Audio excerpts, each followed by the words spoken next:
সম্ভবত কথা শোনা যাচ্ছে না।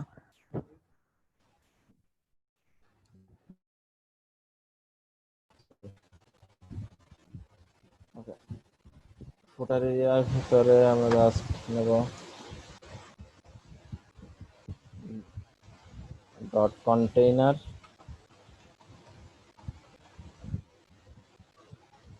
কন্টেইনার থেকে ডট রো,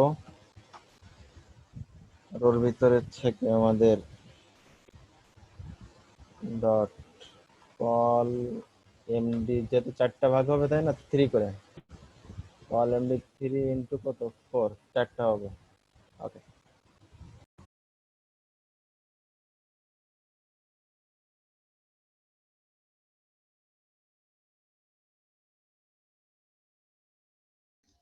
হ্যালো,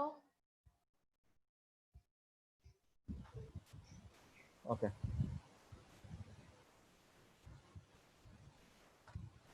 দেখা যাচ্ছে। জি ভাই, দেখা যাচ্ছে।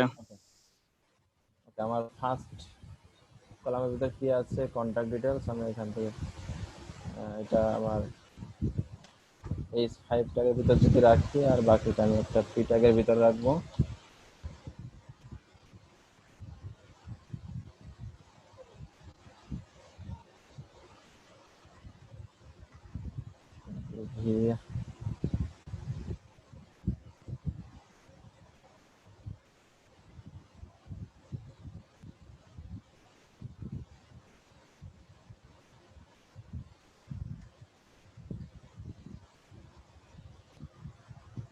ওকে,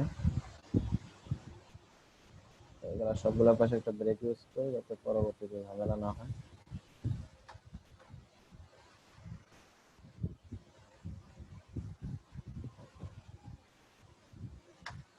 আমার সেকেন্ড কলামে কি আছে, সেকেন্ড কলামে আছে ফ্রুট লিঙ্ক।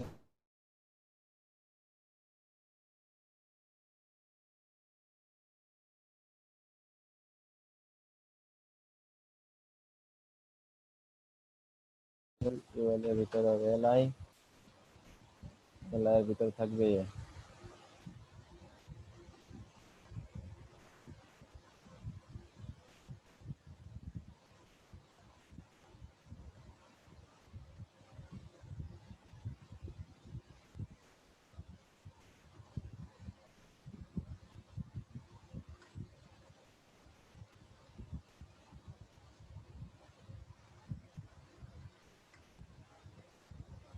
এটা কয়টা আছে আমার, 4টা, 1টা 2টা 3টা 4টা, 4টা আছে। ওকে,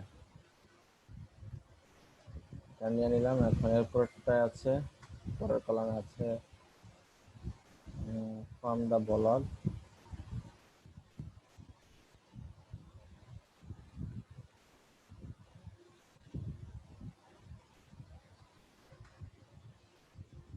এরপর কি আছে আমার ব্লগ পোস্ট, এটা স্ট্রং এর ভিতর রাখতে পারি আমরা, স্ট্রং ট্যাগের ভিতর রাখলাম ওইটা।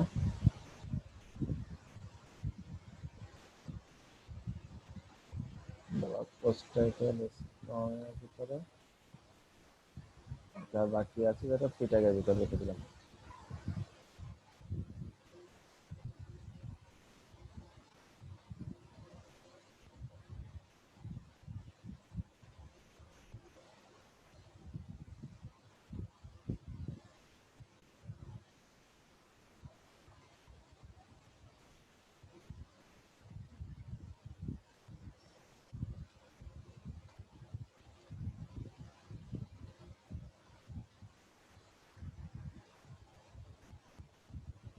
আর লাস্টে আছে একটা রিড মোর, একটা অ্যানকর ট্যাগ।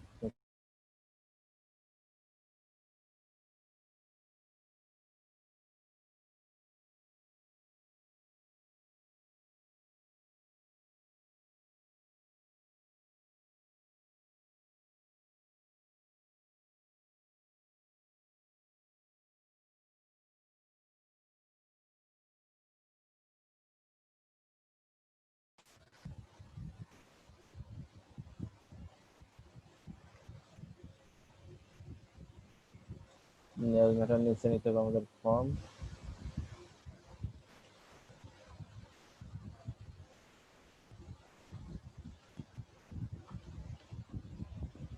input 3 ফর্মে কি আছে নেম ইমেইল প্লেস হোল্ডার এটা সাবমিট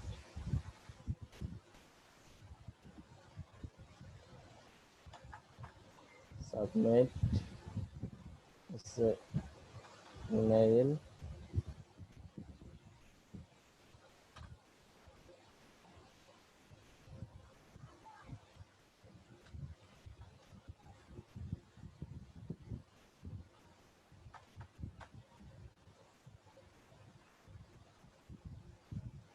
ওকে এই হচ্ছে আমার এটা আসছে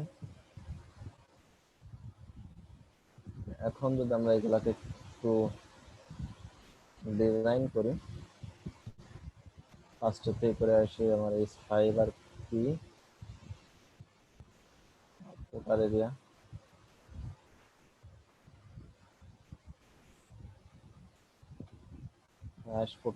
ফুটার এরিয়ার উইথ হবে 100%,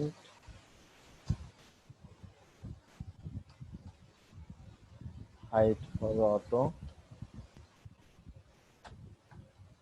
একটা ব্যাকগ্রাউন্ড কালার আছে দেখছেন এই যে এখানে একটা ব্যাকগ্রাউন্ড কালার আছে ওই কালারটা একটু পিক করে নিয়ে আমরা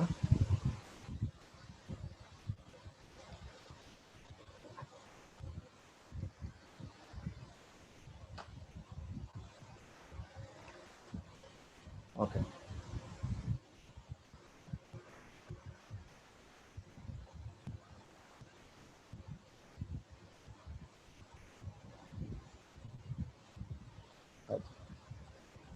ওকে এখন যদি আমরা এখানে দিই যে ফুটার এরিয়ার ভিতরে যে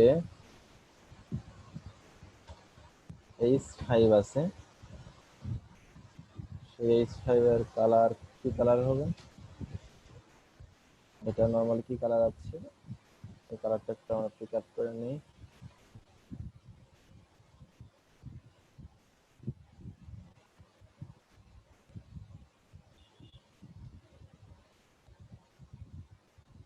H5 এর কালার হবে এটা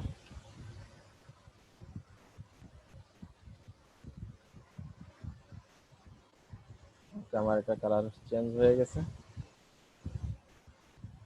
আচ্ছা এখন দেখেন আমার এইখানে কিন্তু ফাঁকা আছে এখানে প্রায়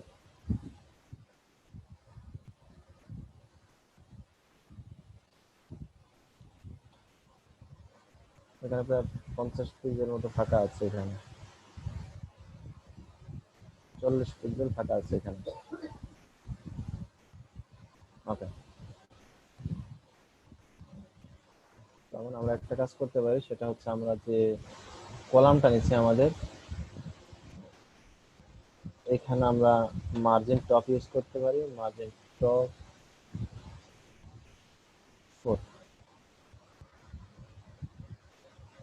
আমরা এক্সটার্নাল সেলস ইউজ করার বদলে আমরা এটা ইউজ করতে পারি এখানে একটা আছে এখন যদি দেখি আমার মার্জিন থেকে একটু ফাঁকা হয়েছে বাট আর একটু ফাঁকা দরকার মানে 5 দিলে বেটার হতো MP5 মার্জিন টপ 5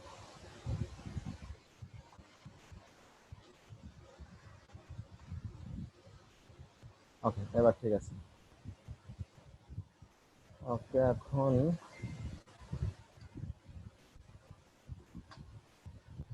আচ্ছা আমার আরেকটা এটা একটা ফন্ট সাইজ দেখি ফন্ট সাইজটা কত আছে এটা 20 পিক্সেল দেওয়া আছে এখানে আমি আমার সিএসএস এ দিয়ে দিলাম ফন্ট সাইজ এই সাইজে যারা আছে তার ফন্ট সাইজে 22 পিক্সেল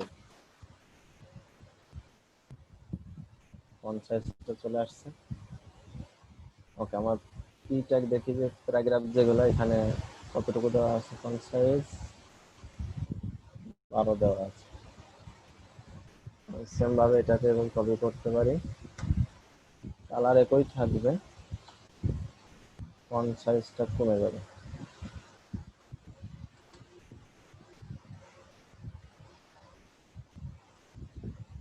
কালারটাও তো চেঞ্জ হবে না কালার চেঞ্জ হবে এই কালার হবে উপরের কালারের কালার কারণ আমার উপরে যে সিএসএস আছে উপরে একটা কালার ইউজ করা আছে এই যে কালারটা হবে এই কালার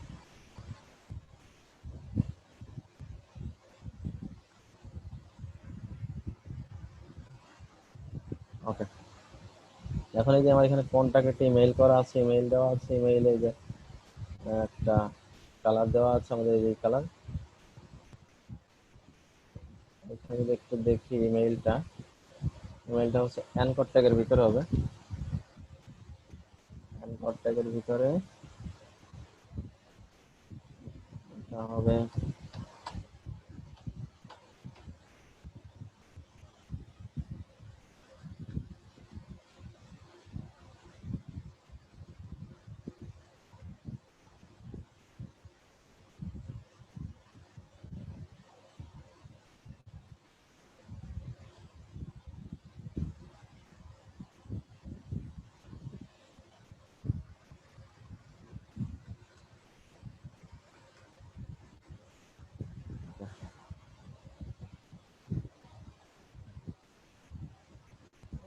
আচ্ছা, এটা গেল। পরবর্তীতে কালার চেঞ্জ করছে, এখন আমাদের এইটা। মেইল টু লিখলেন কেন? হ্যাঁ, মেইল টু লিখলেন কেন? এটা হচ্ছে আপনার মেইলের লিঙ্ক, তো মেইলের লিঙ্ক লেখার সময় মেইল টু দিতে হয়। আচ্ছা আচ্ছা।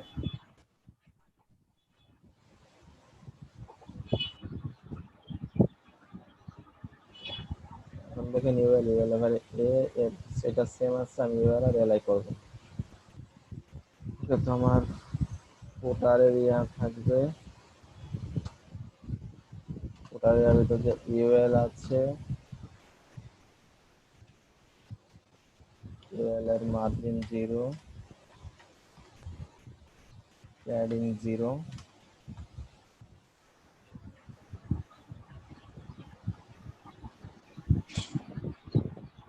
লিস্ট স্টাইল নান। ভাইয়া জি, বলছি কি, যখন সিএসএস এর কাজ করব তখন আমার এইচটিএমএল এর যে ফাইলে আমি যখন একটা সিলেক্ট করি কোনো ট্যাগে দেখা দেখা যায় কি দুটা কন্টেনার নিছি, একটা হচ্ছে উপরের দিকে নিছি, একটা নিচের দিকে নিছি। এখন দুইটা তো আর হচ্ছে এইভাবে লেখা যায় না কন্টেনার, তাহলে দুটোর কাজ আলাদা আলাদা করতে গেলে তখন কি কন্টেনার 1 কন্টেনার 2 দিয়ে কাজ করছি আমি এক জায়গায়, দেখি হইছে। তো সেই ক্ষেত্রে কি মানে আপনি অন্য কোনো? দেখেন, আপনি যখন কন্টেইনার নেবেন, কন্টেইনারের কাজ তো একই।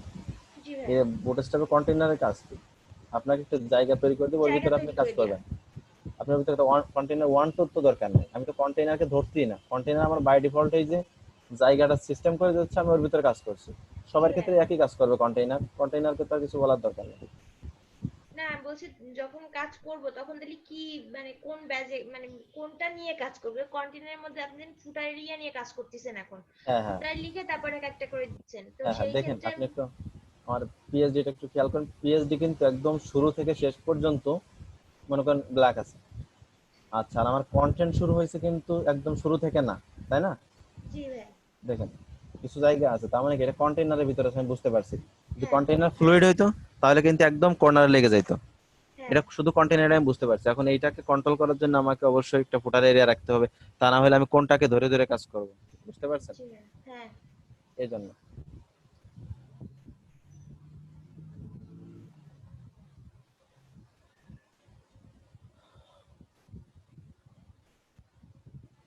ওকে।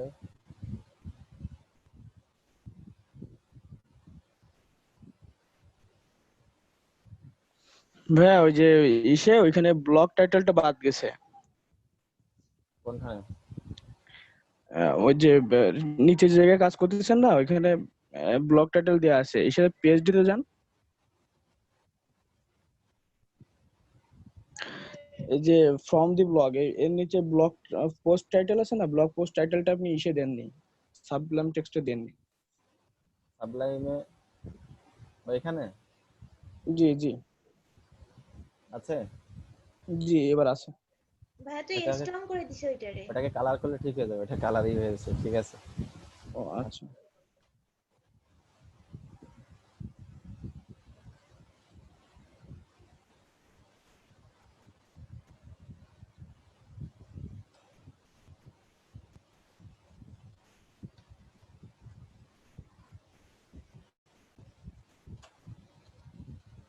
সলিড, দেখেন একটা কালার আছে এখানে, বর্ডার একটা কালার আছে, আমি এই কালারটা পিক করব।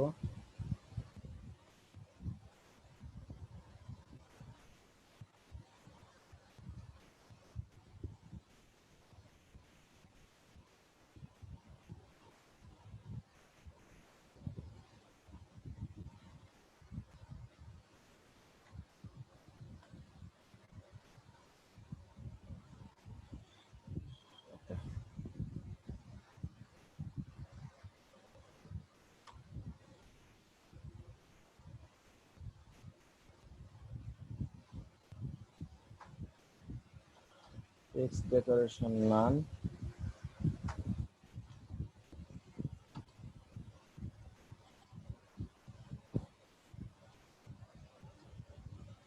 প্যাডিং টপ 5 পিক্সেল,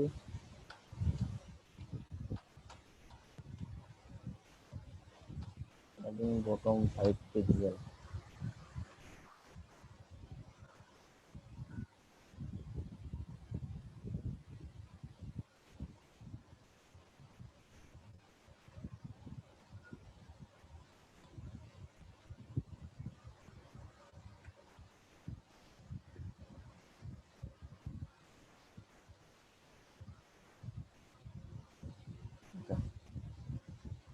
এখন আমাদের টেক্সটের কালার একটু চেঞ্জ আছে। এখানে যে কালার আছে আমাদের এই বাটনের যে কালার আছে নরমালি আমাদের এই যে এই কালারটাই এই কালার আছে।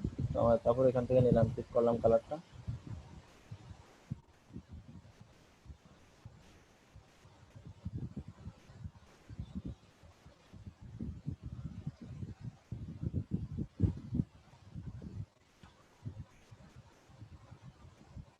কালারটা চেঞ্জ হয়ে গেছে। যদি আমি এটার কালার চেঞ্জ করতে চাই,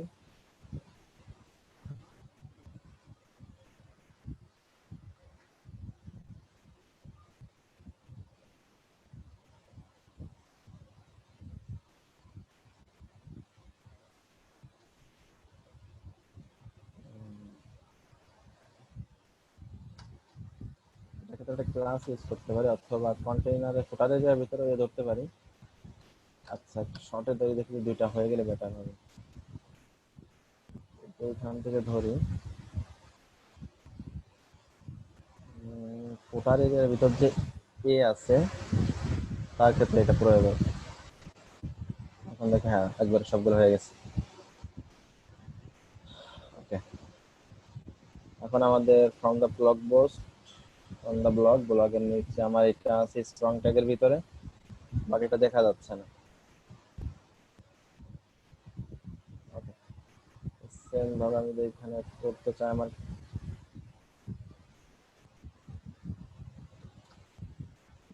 এর ভিতরে আছে আমার স্ট্রং ট্যাগের কি হবে, কালার চেঞ্জ হবে।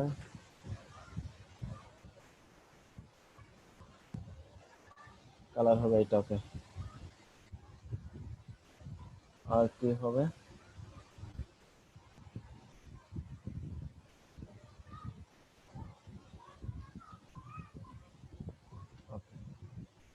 এই রিড মোর বাটনটা ডাইনের কর্নারে চলে যাবে একদম।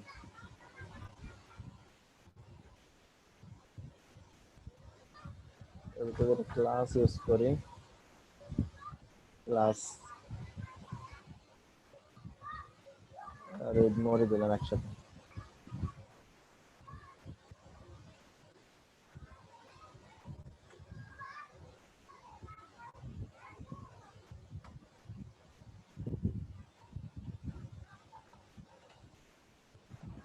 রিড মোডে সিএসএস এর কাজ ভাবে ভুল করা আছে। এইটা করা নেই, হাইফেন দিয়ে করা আছে বুঝছেন, এটা হাইফেন দিয়ে করা আছে আর কি, এটা করা নেই।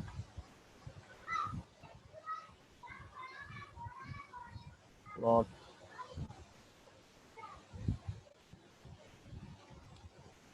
রাইট, অ্যানকর ট্যাগ নিয়ে নিস তো এই জন্য। ওকে,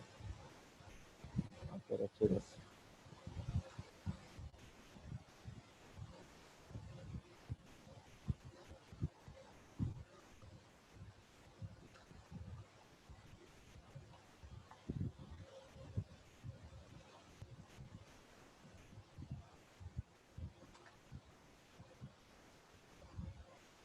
ওকে,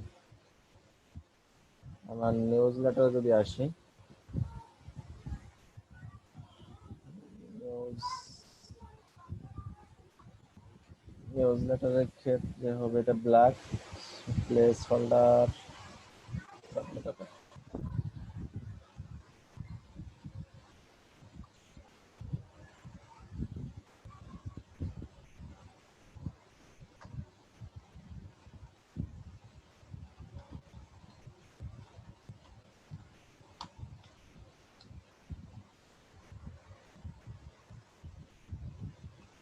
ফর্ম কন্ট্রোল,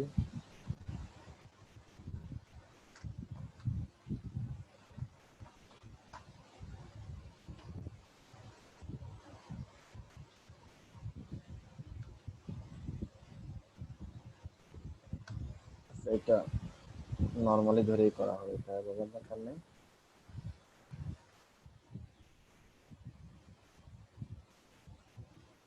আচ্ছা, প্লাস একটা ইউজ করি বাটন।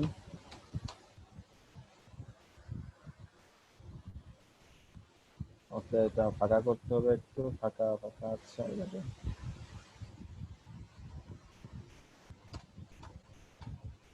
এমটি3,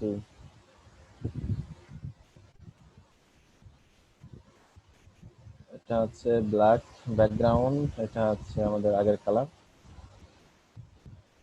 তো আমরা একটা কোড আমাদের করা আছে আগেই।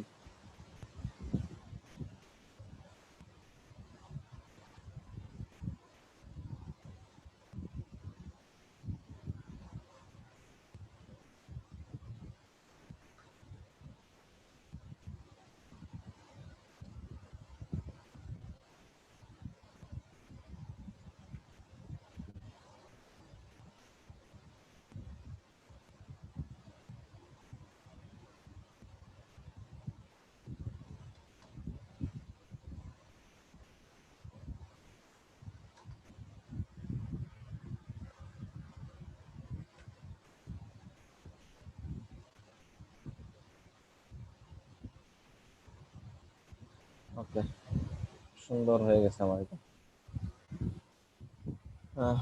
এখন একটা ব্যাপার, সেটা হচ্ছে আমার নিচের দিকে একটা প্যাডিং দেওয়া আছে, দেখেন এখানে প্যাডিং আছে।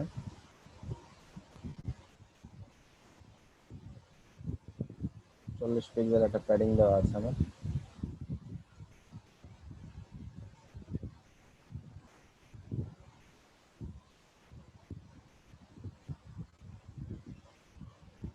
প্যাডিং কোনটা দেওয়া আছে? ফুটারে দেওয়া আছে, footer area, padding bottom, padding bottom,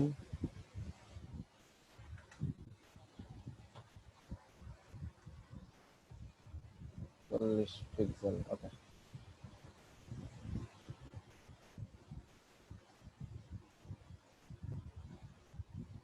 এখন এই যে আমার নিচে আছে একটা কপিরাইট বার, কপিরাইট বারটা হচ্ছে আপনার 60 পিক্সেল। ওকে,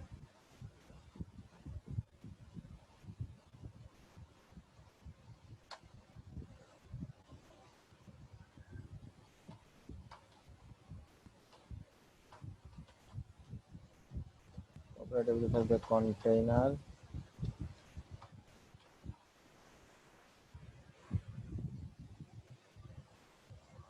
কন্টেইনারের ভিতরে থাকবে row dot container dot row, রোর ভিতর থাকবে কল এমডি 12।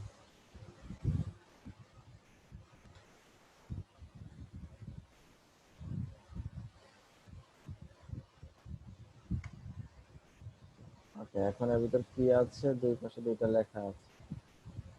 আমরা স্প্যান ট্যাগের ভিতর নিতে পারি, span,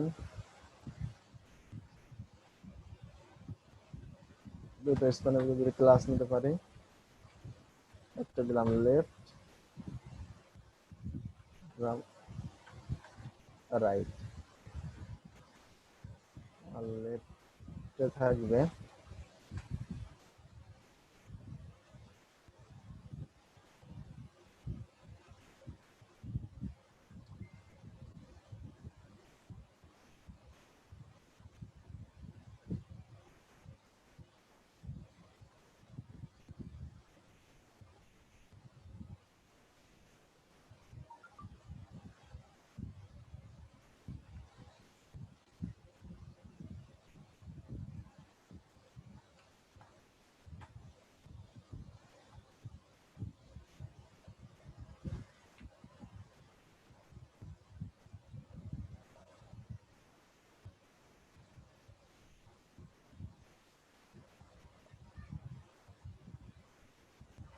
sort by OS template.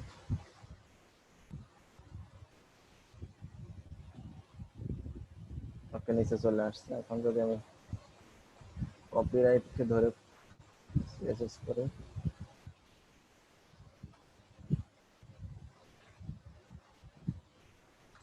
Copyright weed হবে 100%, হাইট হবে 60 পিক্সেল,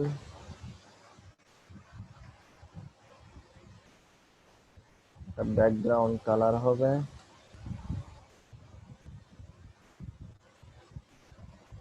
এই কালারটা,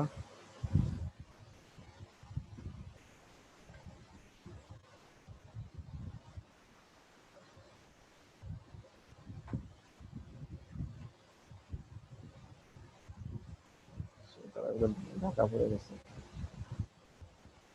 এখন যদি রাইট আর লেফট ধরি,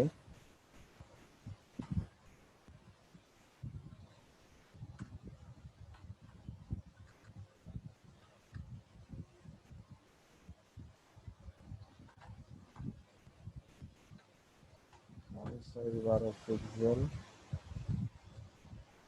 আচ্ছা, ফন্ট কালার কি আছে এখানে? উপরে যে কালার আছে ওইটাই, তাহলে আমি কালার উপর থেকে দিতে পারছি।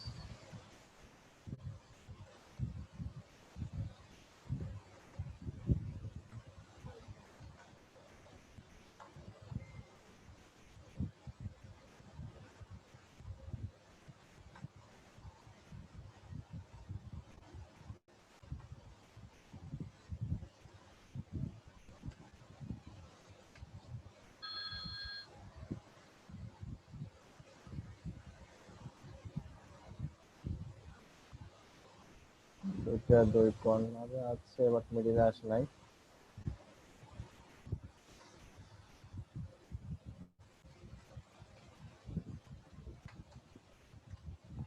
Line height 60 pixel. ওকে, এখন মিডিলে চলে আসছে। এই হচ্ছে আমাদের মোটামুটি টেমপ্লেট।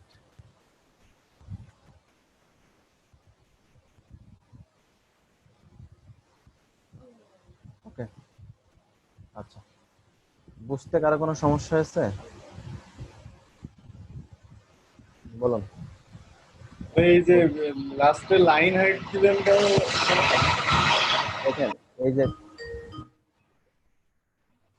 এই কপিরাইটের হাইট কত? 60 পিক্সেল, তাই না? 60 পিক্সেল, হ্যাঁ।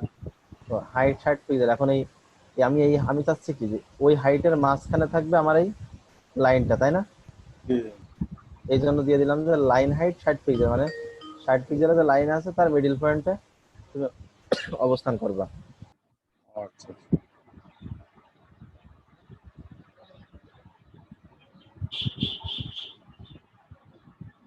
বিষয় কি ক্লিয়ার? জি জি। ওকে,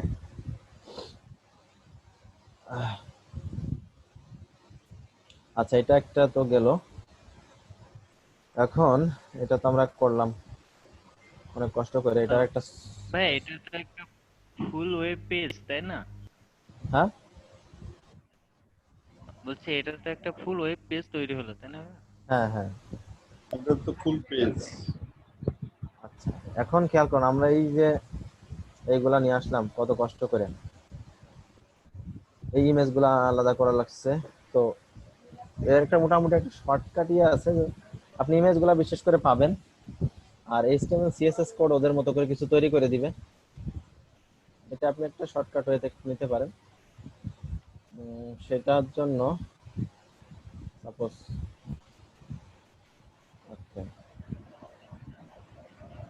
দিলাম পিএইচডি টু ওয়েব ডি নামে একটা ওয়েবসাইট আছে, বুঝছেন? PhD to web dot D, এটা PhD to web dot D. এটা দিলে আপনার ইমেজ গুলো আপনাকে আর কষ্ট করে আলাদা করা লাগবে না। মনে করেন আমি এখানে দিলাম, এই যে একটা পিএইচডি এখানে দিয়ে দিই, পিএইচডি ফাইল, মনে করেন এখানে একটা পিএইচডি দিয়ে দিলাম। এটা আপ হচ্ছে পিএইচডি,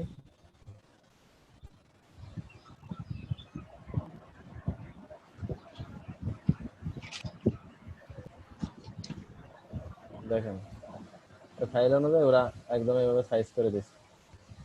এই এইচটিএমএল কোড, সিএসএস কোড, এটা সিএসএস, এটা ইমেজ। ওইটা আরেকবার একটু দেখান তো ব্যাকে যে কোনটা? এইটা ফার্স্ট স্ক্যান থেকে। এটা হ্যাঁ।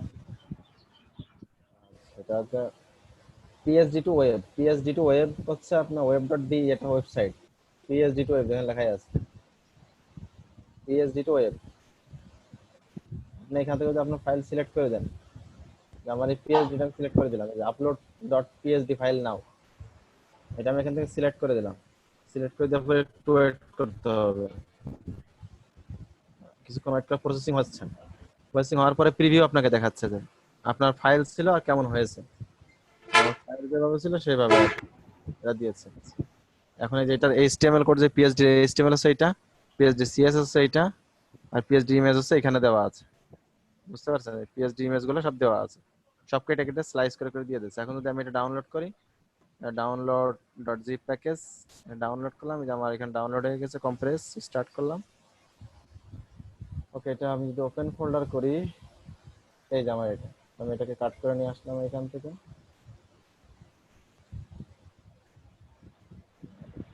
করে যদি আমি এটাকে রাখি,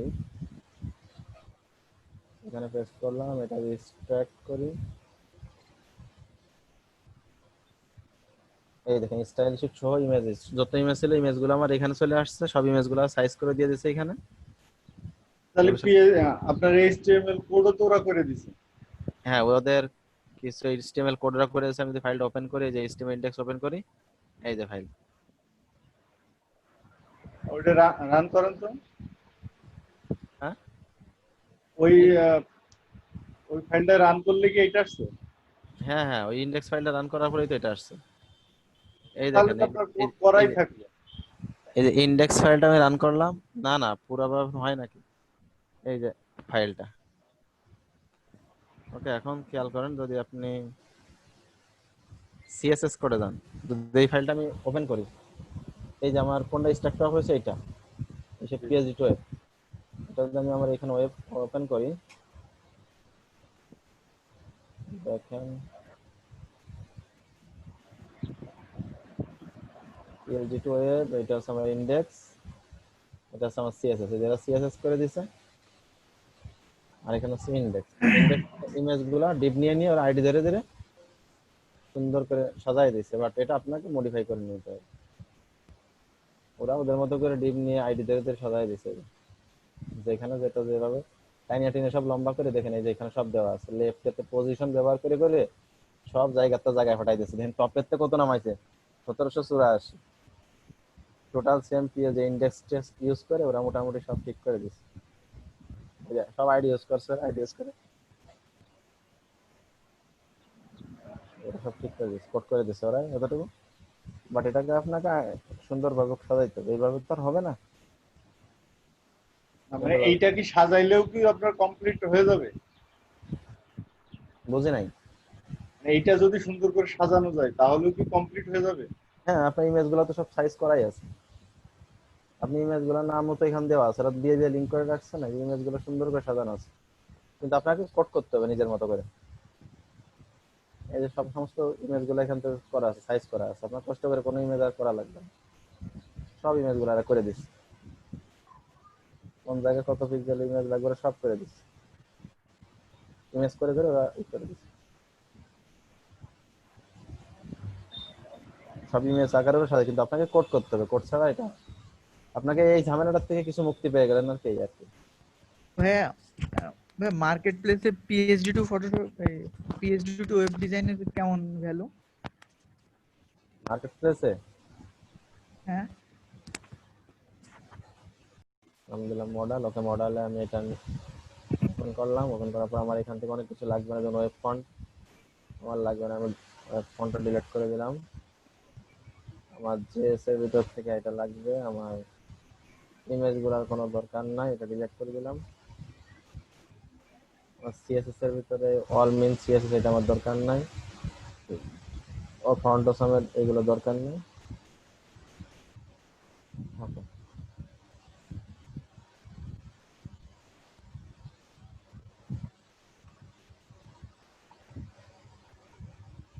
আমার স্টাইল ডট সিএসটা হয়তো লাগছে না, বুটস্ট্র্যাপ মেইন ডট সিএস থাকলে হচ্ছে, বুটস্ট্র্যাপ মেইন ডট সিএস যে কোয়েরি থাকলেই হচ্ছে। ওকে, বাদ বাকি এখানে যেটা আছে আমি সমস্তটাকে ডিলিট করে দিলাম। আচ্ছা, আমার এই কোনো লিঙ্কই লাগছে না এখানে, লিঙ্ক লাগবে না, ফন্টের সামনে লিঙ্ক লাগবে না, গুগল ফন্টের লিঙ্ক লাগবে না। ওকে,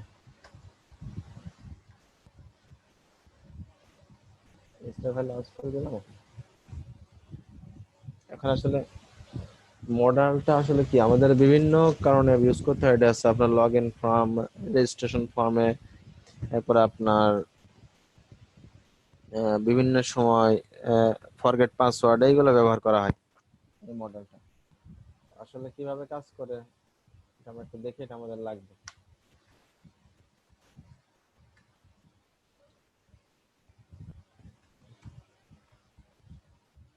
ডট কন্টেনারের ভিতরে একটা রো নিলাম, ডট রোর ভিতরে নিলাম কল md12, 12 কলামে নিলাম এটা।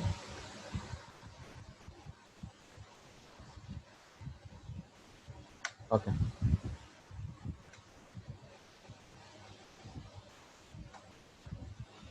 ফার্স্ট অফ অল একটা বাটন তৈরি করি আমরা। বাটন, এটার নাম দিলাম লগ ইন। এই বাটনে ক্লিক করলে আমার লগ ইন ফর্মটা চলে আসবে। বাটনে যখন ক্লিক করবো তখন একটা লগ ইন ফর্ম চলে আসবে। এটা 5 দিলাম বাটন।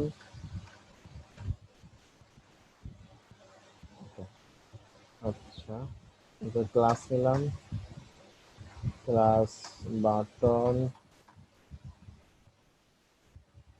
সাকসেস।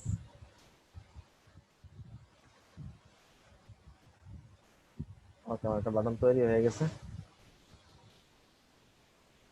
লগ ইন নাম বা এখানে দিলাম user log in, user log in নামে থাকবে।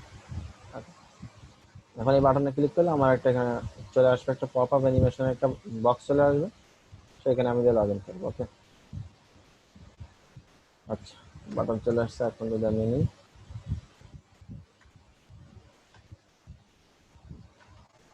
ডট মডেল, মডেলের ভিতরে থাকবে, মডেলে একটা ডায়ালগ বক্স থাকবে, ডায়ালগের ভিতরে থাকবে মডেলের কন্টেন্ট থাকবে।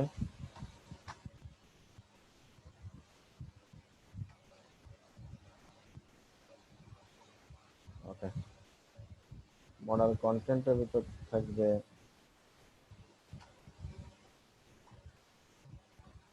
মডেল হেডার,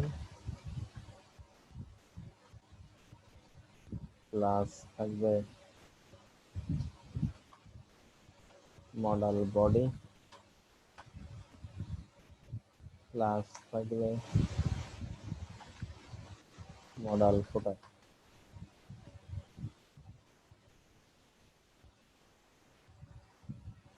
ওকে,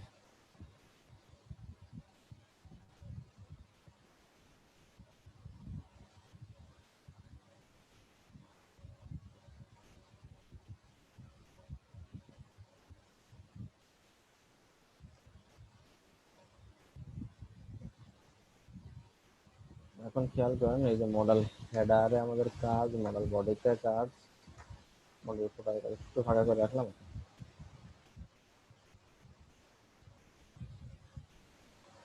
ওকে,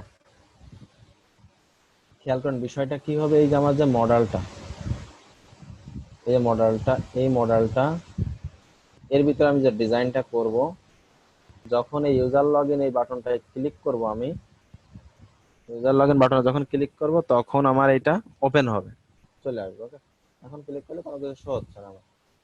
ওকে, আচ্ছা, এটা আচ্ছা আমরা মডেল হেডারের ভিতরে আগে দিই।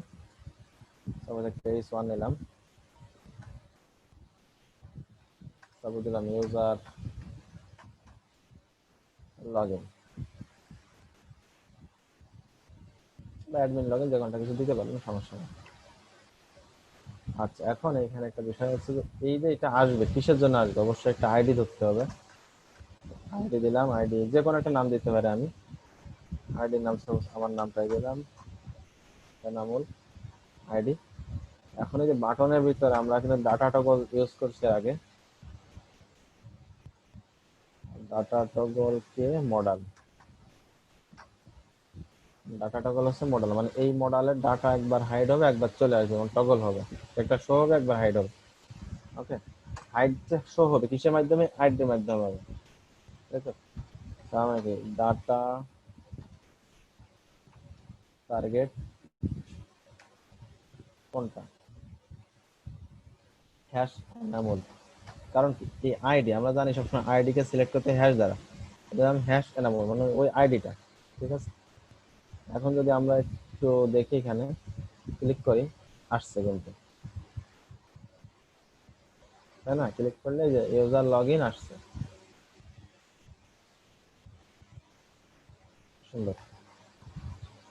ওকে, এখন আমরা একটা কাজ করব যে ইউজার লগইনের এইখানটায় একটা বাটন দিব ক্রস টাইপের, যে ক্লোজ করব, আর নিচে আমাদের এগুলো থাকবে। ওকে, একটা বাটন দিয়ে আসি। তো কোথায় থাকবে, এই হেডারের এইখানে ডাইনের পাশে থাকবে একটা বাটন। তো বাটন আইকন দেবো, অ্যান্ড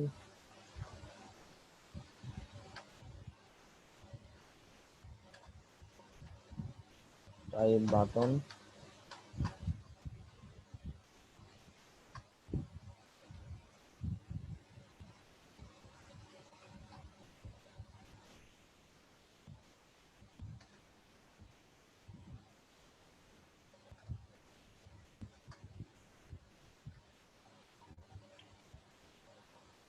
আচ্ছা,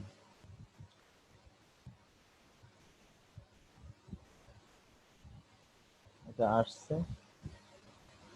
এখানে একটা ক্লাস ইউজ করি, ক্লাস ক্লোজ। হ্যাঁ, এবার সুন্দর দেখাচ্ছে, কিন্তু এখানে ক্লিক করলে যাচ্ছে না। আমি যাচ্ছে এখানে ক্লিক করলে এটা কেটে যাবে, কিন্তু কাটছে না। তো এর জন্য একটা কাজ করতে পারি আমরা, ডাটা আমরা সবসময় বলি ডিসমিস, মানে একটা কিছু ডিস্ট্রয় করা বা ডিসমিস করা, মানে কি ওইটা থাকবে না। দেখলাম ডাটা ডিসমিস, কোনটা ডিসমিস হবে, মডেল ওটা ডিসমিস হবে। এই যে মডেল, এই মডেলটা শুরু হয়েছে, এই মডেলটা ডিসমিস হয়ে যাবে। যে মডেল আছে আমি মডেলটা ডিসমিস হয়ে যাবে, ক্লিক করলাম। এখন যদি ক্লিক করি এখন চলে যাচ্ছে, কিন্তু এখন এটা দিচ্ছে যে ডিসমিস হয়ে যাবে, এটা ডিসমিস হচ্ছে। ওকে, এখন যদি বডির ভিতরে আমরা দিব ফর্ম, আমাদের তৈরি করবো বডির ভিতরে, হেডারের কাজ হয়ে গেল আমাদের মোটামুটি। এখন বডির ভিতরে আমরা দিব ফর্ম,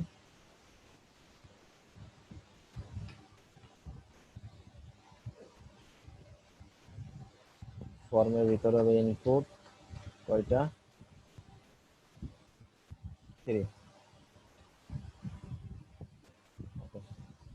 আচ্ছা, মনে করেন প্রথমটা থাকবে টেক্সট, পরেরটা থাকবে password,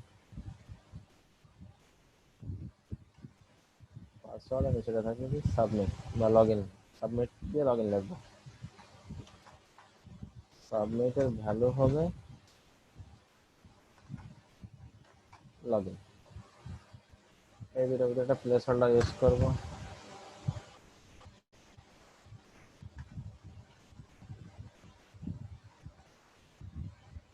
user name,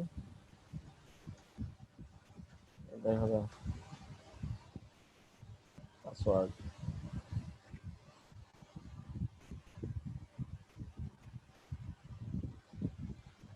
normally form যেভাবে ডিজাইন করে আমরা এভাবে ডিজাইন করবো, দুটো ক্লাস নিয়ে।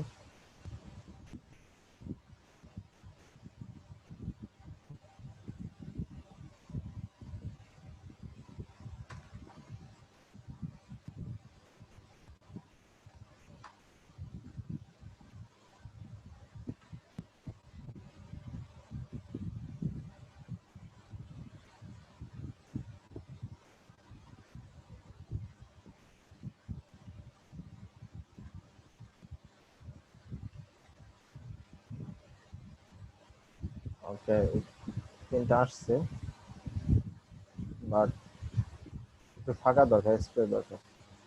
ওকে, তো তিনটারই একটু মার্জিন দিয়ে দিই।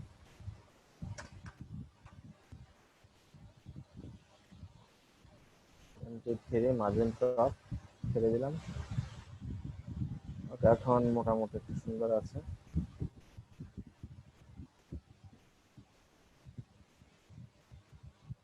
ওকে,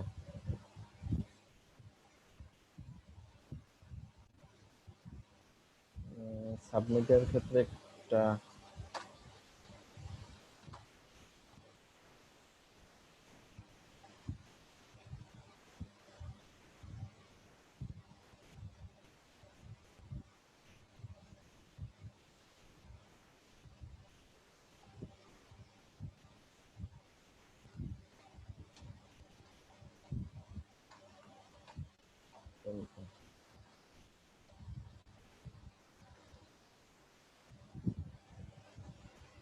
ওকে, সুন্দর একটা বাটন হয়ে গেছে এখন। এখানে সাবমিট বাটন। এখন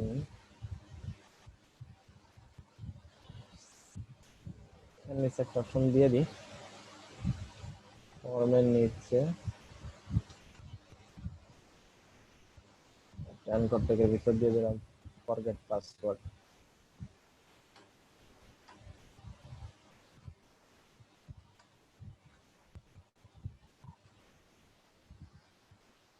ফরগেট পাসওয়ার্ড নামে দিয়ে দিলাম।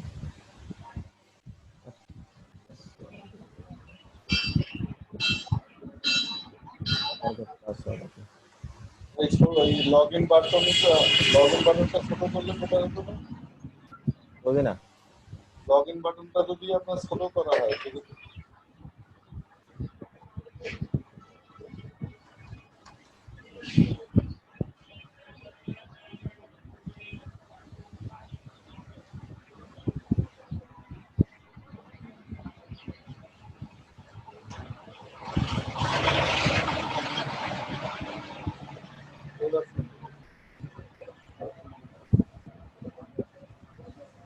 এবার ঠিক আছে? জি, আচ্ছা, এটা গেল। আর আমার লাস্টে থাকবে একটা ক্লোজ বাটন থাকবে। আমি জাস্ট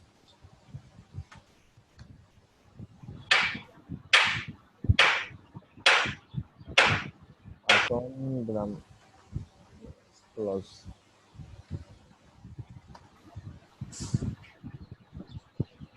ভাইয়া জি, ওই যে ব্যারেজ ইনফো ওইটা কি ইনপুটের মধ্যে নিছেন ক্লাসের মধ্যে, তারপরে লগইন এর ওইটার কি কাজ?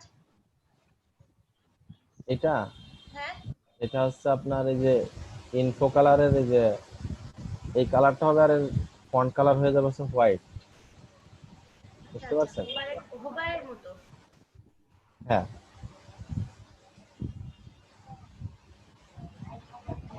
তো ওইটা দিয়ে কি তাহলে একই সাথে আপনার ব্যাকগ্রাউন্ড প্লাস হোভার দুটো একসাথে সেট হয়ে যায়? হ্যাঁ, যদি আমি শুধু বিজি দিই, সাপোজ শুধু বিজি দিই, তাহলে দেখেন কি হয়। ব্যাকগ্রাউন্ড চেঞ্জ হয়। শুধু ব্যাকগ্রাউন্ড চেঞ্জ দেখেন, এখানে কিন্তু কোনো হোয়াইট কিচ্ছু নাই বা কোনো পরিবর্তন হোভার নেই। হচ্ছে না। বুঝতে পারছেন? আমরা ওই ওয়ার্ডটা দিয়ে একই সাথে হোভারের কাজও করছি তো। হ্যাঁ, এখন যদি আমি যাই,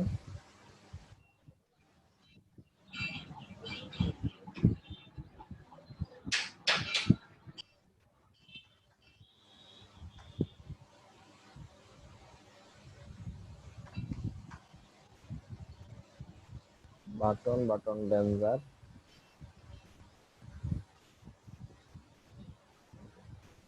এখন এটা হচ্ছে যাচ্ছে না। এটা ক্লিক করে ক্লোজ করলে ক্লোজ হবে, বাট ক্লোজ হচ্ছে না কারণ আচ্ছা, ডাটা এটা কি ডিসমিস করতে ডিসমিস হবে দিতে তো। হবে? হ্যাঁ, ডাটা ডিসমিস করতে হবে। ডাটা ডিসমিস সেল,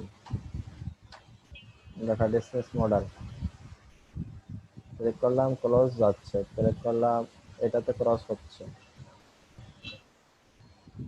ওকে, এখন খেয়াল করেন যে এটা যদি আমরা একটু ছোট করতে চাই, যে আমাদের যে সাইজটা আসছে এটা একটু ছোট করব, এইটা একটু এই ডায়ালগটা আমরা ছোট করতে পারি, যে ডায়ালগ বক্সটা আছে এটা আমরা ছোট করতে পারি।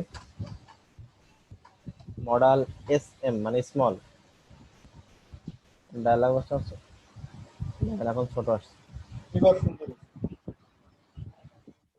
এটা ছোট আসছে। ওকে, আচ্ছা ক্লোজ চলে গেল। এখন দেখেন এটা আসছে একটু হালকা একটু অ্যানিমেটেড হয়ে আসলে ভালো হতো।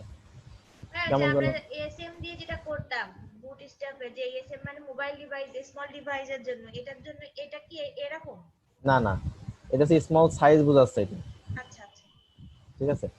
এমটা আছে মিডিয়াম সাইজ বোঝায়, এটা যে MD বাই ডিফল্ট মিডিয়াম থাকে, যদি MD যে মিডিয়াম, দেখেন মিডিয়াম। যদি LG দেয় এখানে মডেল LG,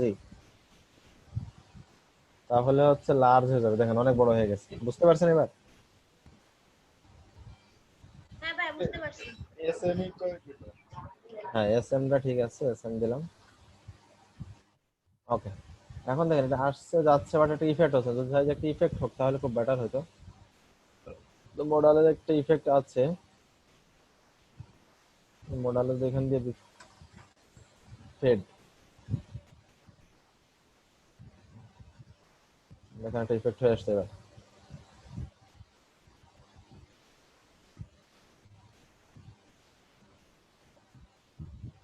ওকে, এখন দেখেন আমার এটা কিন্তু উপরের দিকে থাকছে, উপরের দিকে এই বক্স। আমি যদি চাই যে টোটাল পেজের মাঝখানে চলে আসবে, এই বক্সটা পেজের মাঝখানে থাকবে একদম মিডিলে, তাহলে এখানে আমি দিতে পারি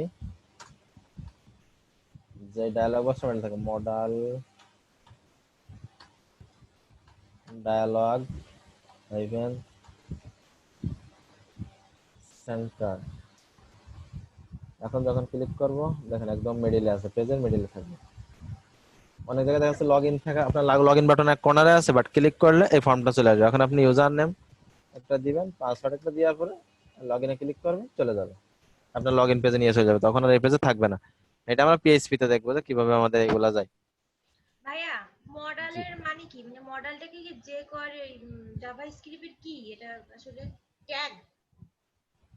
না আসলে মডেল বলতে বোঝায় যে আপনার কোনো একটা জিনিসের পপ আপ টাইপের, বুঝতে পারছেন, ওগুলোকে মডেল বলে।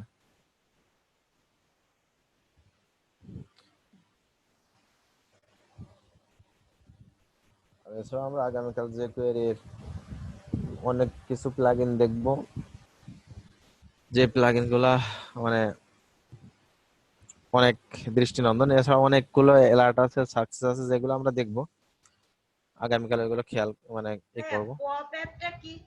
পপ অ্যাপই বুঝি না। পপ আপ মানে যেটা আর কি আপনার ক্লিক করার সাথে সাথে ওপেন হয়ে যায়, বুঝতে পারছো, এটাকে বলে পপ আপ। এটা কি ছিল এখানে? ছিল না, না না।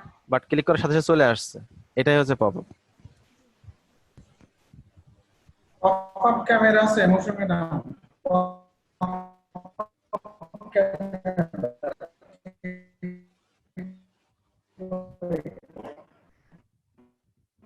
ওকে, এখন দেখেন এই এই কোডটুকু কি বুঝতে কারো কোনো সমস্যা হয়েছে? এইখানে কোডটুকু, এইটুকু কোড, এই যে বাটন থেকে মূলত এইটুকু হচ্ছে কোড। এই লাস্টের বাটন তো বুঝতেছেনই, যদি আমি এটা একটু ফাঁকা না করে দিই তাহলে দেখেন বুঝতে পারবেন। এইটুকু একটা ফর্মটা ফাঁকা করে রাখছে, এই জন্য একটু জায়গা খেয়েছে। এই অংশ কি তাহলে জাভাস্ক্রিপ্টের ভিতরে? হ্যাঁ, এই পার্টটা কি তাহলে জাভাস্ক্রিপ্টের ভিতরে? আর এটা হচ্ছে jQuery-র ভিতরে, jQuery-র একটা অংশ এটা। এইগুলোই তো আপনার শেখার দরকার। বুঝি না, এইগুলোই তো আপনার একটা ওয়েবসাইটের মূলই। jQuery তে নরমালি প্লাগইন, বুঝতে পারছেন, এখানে আসলে কি কোনো কোড করছি? jQuery তে আপনার কোড নরমালি করা লাগে না, প্লাগইন গুলো ইউজ করা বুঝতে হয়, বুঝতে পারছেন, যে কিভাবে কিভাবে ইউজ করবেন আপনি, এরকমের বহুত কিছু আছে যেরকম আপনি বুঝতে পারবেন। যেমন আমরা যদি যাই,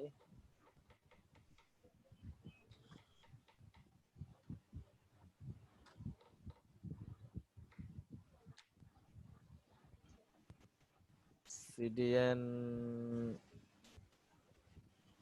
এই যে একটা অ্যালার্ট, এই যে কোয়েরি দেখেন। ভাইয়া জাভা স্ক্রিপ্ট কি শর্ট নাম jQuery? না না, ফ্রেমওয়ার্ক হচ্ছে যে কোয়েরি। যেমন সিএসএস এর ফ্রেমওয়ার্ক বুটস্ট্র্যাপ, ভাইয়া জাভাস্ক্রিপ্টের ফ্রেমওয়ার্ক হচ্ছে যে কোয়েরি। ওকে, দেখেন এই যেগুলো হচ্ছে পপ আপ, একটা অ্যালার্ট দিয়ে দিচ্ছে, পপ আপ অ্যালার্ট। ওকে, সুইট অ্যালার্ট ডট জেএস।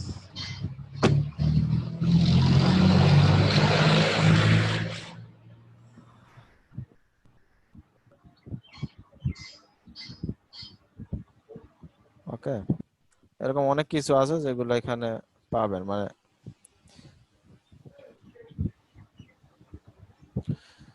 বহুত কিছু আছে এখানে যেগুলো আপনি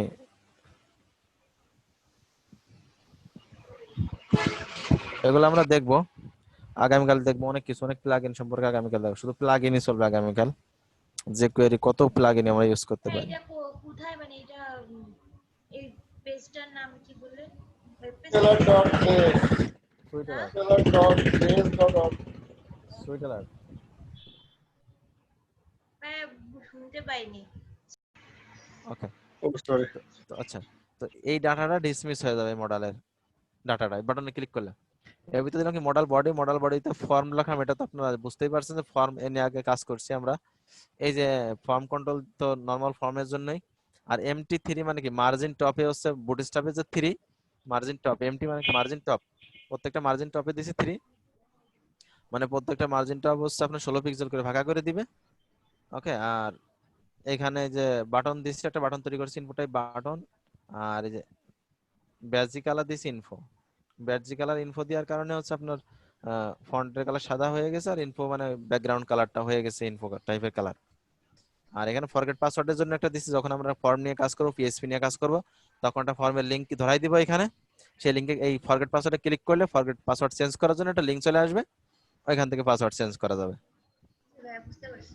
ওকে, আর এই যে এখানে আছে ফুটার, মানে নিচে একদম নিচে যে একটা বাটন তৈরি করে দিছি, বাটনের নাম দিছি ক্লোজ, আর ক্লাস দিছি বাটন ডেঞ্জার কালার, একটা কালার দিছি, এটা বাটন তৈরি হবে ডেঞ্জার কালার, যার কালার হবে ডেঞ্জার কালার। ওকে, এরও সেম ভাবে ডাটা ডিসমিস মডেল, মানে এটা এই বাটনেও ক্লিক করলে চলে যাবে, যেটা এই যে আমাদের এইটা এই ক্লোজটা। দেখেন সিম্পল কয়েক লাইন কোডের ভিতরে মোটামুটি সুন্দর একটা লগইন ফর্ম তৈরি হয়ে গেছে। এটার জন্য অবশ্যই যেন আপনার যে কোয়েরি করা থাকে, এই যে jQuery.js, অবশ্যই jQuery ফাইলটা আপনার থাকতে হবে, যেটা আপনার আগে ইউজ করছেন, jQuery আগে ইউজ করছেন, বুটস্ট্র্যাপ ইউজ করার সময় ফাইল থাকলেই হবে। আর বুটস্ট্র্যাপের কাজের জন্য বুটস্ট্র্যাপ main.css আর বুটস্ট্র্যাপ main.js, এই দুইটা ফাইল তো আমাদের লাগেই, এই তিনটা ফাইল থাকলে হবে, আর কিছু লাগবে না। ওকে, আচ্ছা, ওকে, আসুন এবার আমরা এটা একটু কমেন্ট করে রাখি।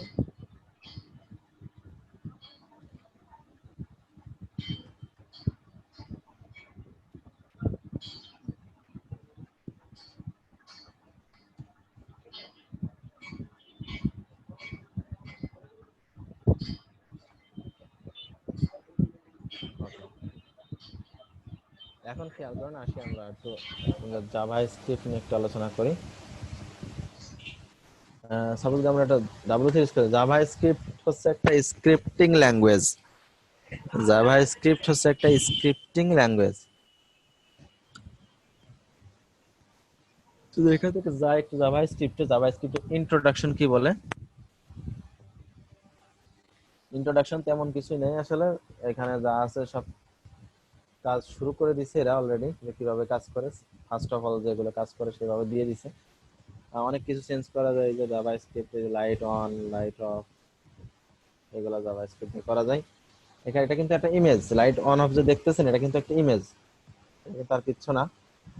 জাভা স্ক্রিপ্ট দিয়ে আপনি চেঞ্জ করতে পারেন, আপনার HTML কোড চেঞ্জ করতে পারেন, আপনার CSS চেঞ্জ করা যাবে, CSS স্টাইল চেঞ্জ করা যায়। ওকে, এরপরে আপনার হাইড করা যায়, শো করা যায়, ডাটা হাইড শো করা যায়। ওকে, আচ্ছা, জাভা স্ক্রিপ্ট আসলে কয়েক ভাবে শো করা যায়। যেমন আপনি এই যে এখানে যে একটা ডকুমেন্ট ডট গেট এলিমেন্ট বা আইডি, এটা দ্বারা একবার ডাটা শো করা যায়। এরপরে শো করা যায় আপনার document dot right, console dot log, এরকম অনেক প্রকার আছে। আমরা দেখবো যে কিভাবে কোথায় আসলে শো করা যায়। ওকে, এখন যদি একটু যাই, জাভাস্ক্রিপ্ট সেম ভাবে সিএসএস এর মতো কিন্তু এক্সটার্নালি ব্যবহার করা যায়, ইউজ করতে পারি। যেমন আমরা জাভাস্ক্রিপ্ট ফাইল ইউজ করি, ও তো ওইটার অবশ্যই এক্সটেনশন হবে ডট জেএস, জাভাস্ক্রিপ্টের এক্সটেনশন হবে ডট জেএস। আমরা দেখবো নরমালি যদি আমরা একটু দেখি সিম্পল, এরা যে ফার্স্ট অফ অল যে নরমালি যে দিয়ে রাখছে এগুলো আমরা দেখবো। আগে আউটপুট গুলাই দেখে আসি কিভাবে আসলে দেখতে হয়। ওকে, জাভাস্ক্রিপ্ট লেখার জন্য, নরমালি এর ভিতরে লেখার জন্য আমাকে অবশ্যই একটা ইউজ করতে হবে, স্ক্রিপ্টিং ট্যাগ ইউজ করতে হবে, স্ক্রিপ্ট ট্যাগ।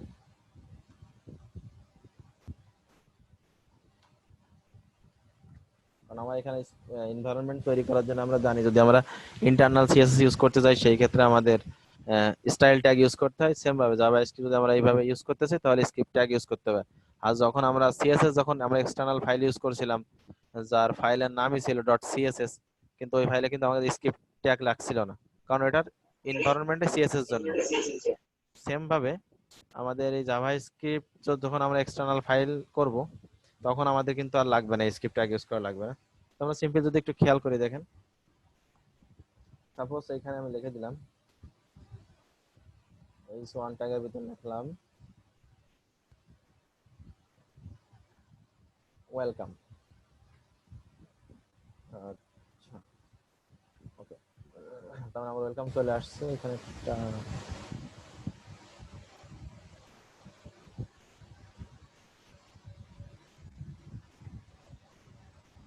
ওকে, দেখেন ওয়েলকাম চলে আসছে। এখন আমি স্ক্রিপ্টের ভিতরে এখানে লিখি যে কিভাবে আপনার এইচটিএমএল এর এলিমেন্ট গুলা চেঞ্জ করা যাবে স্ক্রিপ্ট। দেখেন document dot get element by ID, এর ভিতরে একটা আইডি দিতে হবে আসলে, যে এটা চেঞ্জ করবে কোন জায়গায়, ওটা দিচ্ছে পরে dot inner HTML equal double quotation দিলাম এলইডিপি 2020। আচ্ছা, এর অভ্যন্তরে যে এইচটিএমএলটা আছে সেটা চেঞ্জ করবে। এখন এখানে একটা আইডি দিলাম আমরা, আইডি যদি আমরা দিই কি সাপোজ দিতে পারি, ডেমো দিলাম ধরে নেন। এই যে এখানে একটা আইডি রাখলাম ডেমো।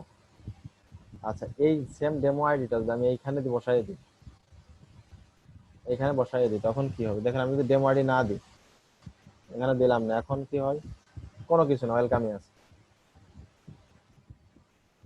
আর যখন এখানে ডেমো আইডি দিয়ে দেবো তখন কি হবে, এলইডিপি 2020 হয়ে গেছে, ওয়েলকাম এলইডিপি 2020। কারণ এখানে যা লেখা আছে সেম এর ভিতরেও পরিবর্তন করাই দেবে, দিয়ে এলইডিপি 2020 করিয়ে দিচ্ছি। বা ওয়েলকাম আসবে না? না না, ওয়েলকাম আসবে না। ওকে, এখন দেখেন যদি এটা একটা সিস্টেম, যদি আরেকটা সিস্টেম আমি করতে চাই, যে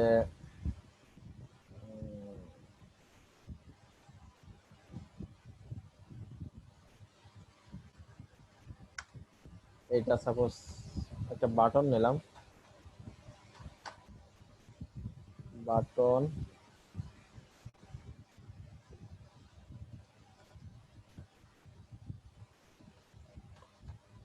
জাভাস্ক্রিপ্ট নামে একটা বাটন নিলাম, এখন এটা টাইপ সাপোজ বাটনই রাখলাম,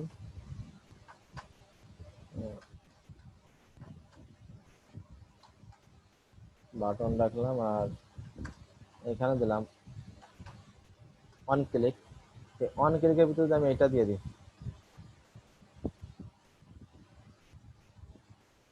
আমার গাড়িটা কাট করে নিয়ে গেলাম।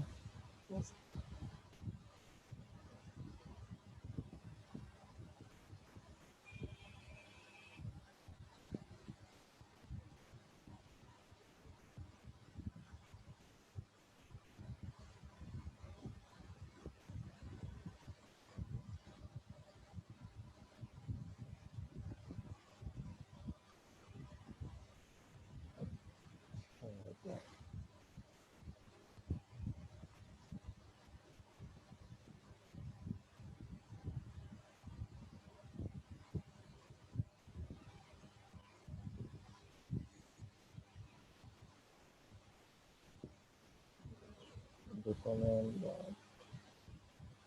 ওকে, একটা সিঙ্গেল, এখানে একটা সিঙ্গেল,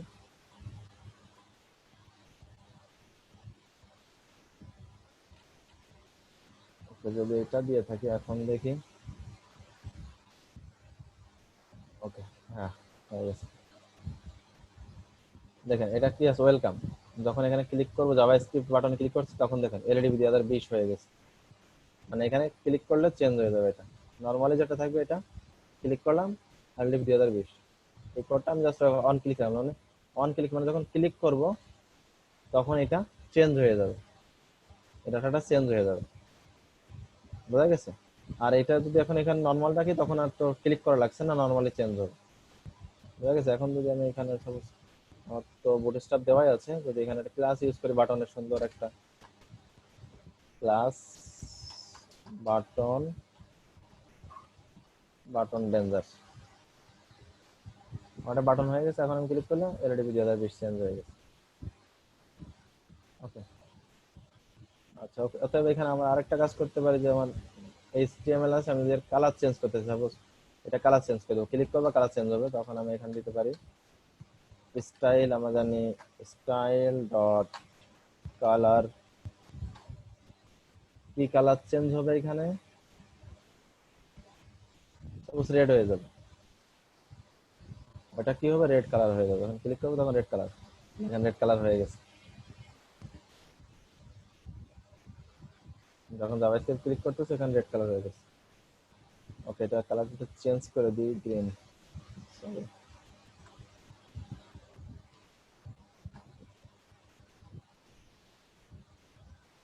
দেখলাম এই গ্রিন কালার হয়ে গেছে। ওকে, যদি আমার ফন্ট সাইজ চেঞ্জ করতে চাই, এখান থেকে ফন্ট সাইজ চেঞ্জ করে দিতে পারবো।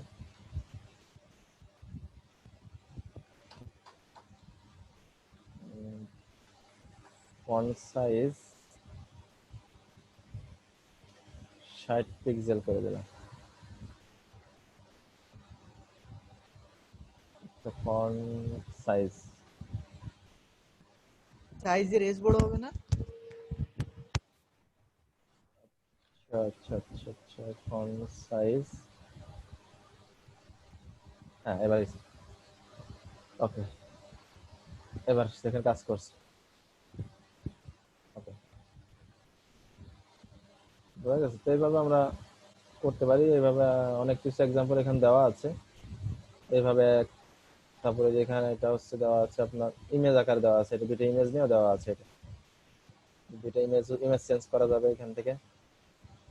ট্রাই সেলফে যান, এখানে ইমেজ দেওয়া আছে। দেখেন দুইটা বাটন নেওয়া আছে, যেভাবে আমরা বাটন নিয়েছি। দেখেন document dot get element by ID, image নেছে একটা, নেছে ডট সোর্স কোড, মানে ইমেজ সোর্স যেটা, সেই ইমেজের লিঙ্ক এটা দিয়ে দিতেছে। আর সেম ভাবে এখানে একটা ইমেজ রাখছে আগে, এখানে একটা ইমেজ মানে ই করে দিচ্ছে, যে একটা ইমেজের কালার এইটা হবে, আর একটা ইমেজের কালার এইটা হবে, মানে কালার মানে পজিশন অনুযায়ী চেঞ্জ হয়ে যাবে আর কি। এইভাবে আর কি করছে, একই সাইজের দুইটা ইমেজ নিয়ে করছে, যেন বুঝতে পারছেন। ওকে, যাই হোক, সেম ভাবে আছে। এখন দেখেন যে আমরা যে আরেক ভাবে করতে চাই, যে আমাদের এখানে স্ক্রিপ্টের ভিতরে এভাবে দেখে, ওটাতে একভাবে আমরা চেঞ্জ করলাম, আর একভাবে আমরা শো করতে পারি ডাটা। ডকুমেন্ট ডট রাইট, যদি এর ভিতর দিয়ে দিই, সরি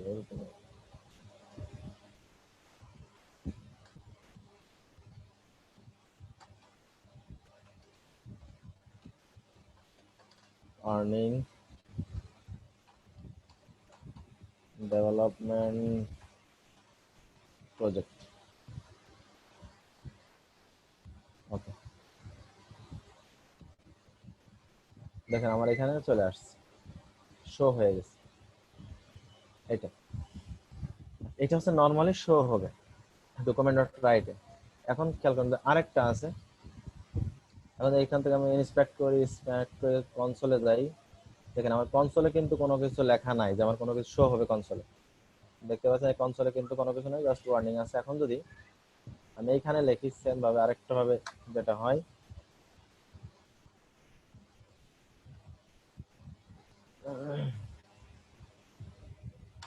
console.log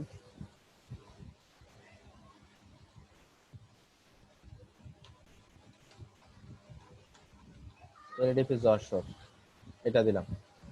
এখন দেখেন এই যে LDP যশোর এটা কিসে লিখছি, কনসোলে লিখছি, মানে এটা কিন্তু নরমাল ব্রাউজারে পাবো না, এটা আমার এই ব্রাউজারে থাকবে না, এখানে মানে ভিজিবল হবে না।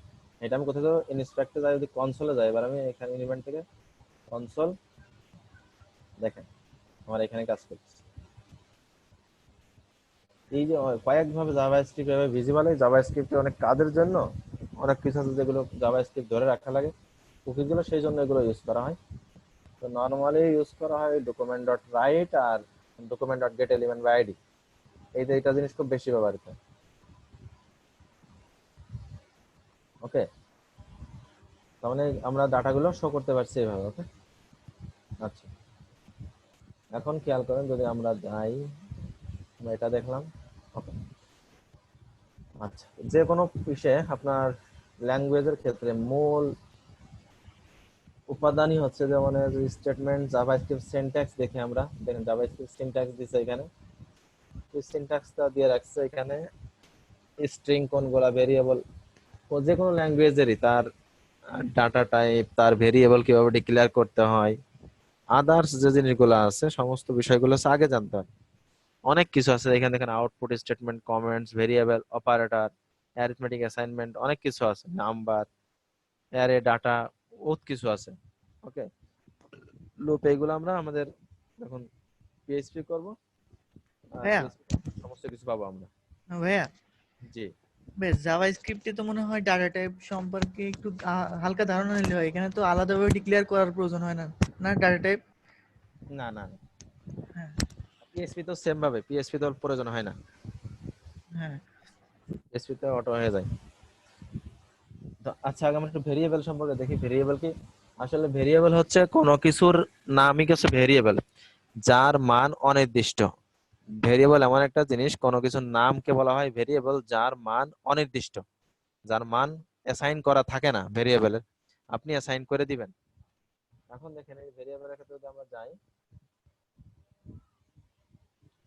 এই দেখেন var, var দিয়ে ভেরিয়েবল ডিক্লেয়ার করা হয়। জাভাস্ক্রিপ্ট ক্ষেত্রে var দিয়ে ভেরিয়েবল ডিক্লেয়ার করা হয়। ওকে, তো আমরা একটু দেখি এখানে যেভাবে দিয়েছে ওরা, আমরা একটু প্র্যাকটিক্যালি দেখি। তারপর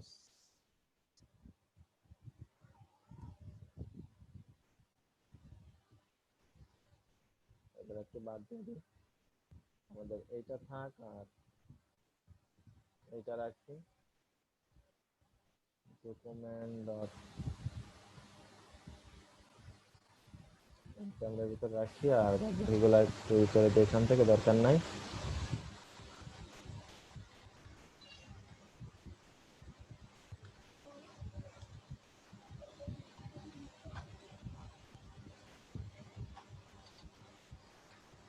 আচ্ছা, আমরা এটার মাধ্যমে প্রকাশ করবো যাতে বড় করে আমাদের দেখায়, এই জন্য আর কি এটা করলাম। এখান থেকে এটা থাকবে না, ইনার এইচটিএমএল, আমরা এখানে যে ভ্যালু দিব এখানে একটু বড় আকারে দেখায়। ওকে, আচ্ছা এখন এটাও ফাঁকা রাখি। এখন দেখেন জাভাস্ক্রিপ্টের ক্ষেত্রে var কি দিলাম, var a equal 5, var b equal 10, আচ্ছা var c equal a plus b। এখন দেখেন এইটা দ্বারা কি হইলো, আসলে এই ভেরিয়েবল ডিক্লেয়ার করার জন্য প্রথমে ভেরিয়েবল নামের আগে এই যে এ হচ্ছে আমাদের ভেরিয়েবল, এ আমাদের ভেরিয়েবল, এ কি আমাদের ভেরিয়েবল, তাই না? ভাগ করে রাখলাম। আচ্ছা, var a, এ হচ্ছে আমাদের ভেরিয়েবল, ভেরিয়েবলের নাম কি আমাদের এ, ওইখানে যে কোনো নাম আমরা ভেরিয়েবল ইউজ করতে পারি। তো এ আমাদের ভেরিয়েবল, এই যে 5, এই 5 এ ইকুয়াল দ্বারা অ্যাসাইন করা হয়েছে, এটাকে বলা হয় অ্যাসাইনমেন্ট অপারেটর, মানে অ্যাসাইন করে। এর মান এখন কিন্তু 5, এর মান 5, এ ইকুয়াল 5 মানে কি এর মান 5, বি ইকুয়াল 10 মানে কি বি এর মান 10, মানে বি এর ভিতরে 10 আছে, আর সি এর ভিতরে কি আছে এ প্লাস বি, এই এ প্লাস বি যোগফল, মানে 5 আর 10 যোগ করলে যা হয় সেইটার মান হচ্ছে সি। তার মানে কি আমরা যদি এখানে সি আউটপুটে দিই শুধু সি, দেখি আমরা সির মানটা কত পাই। দেখেন 15 পাইছি।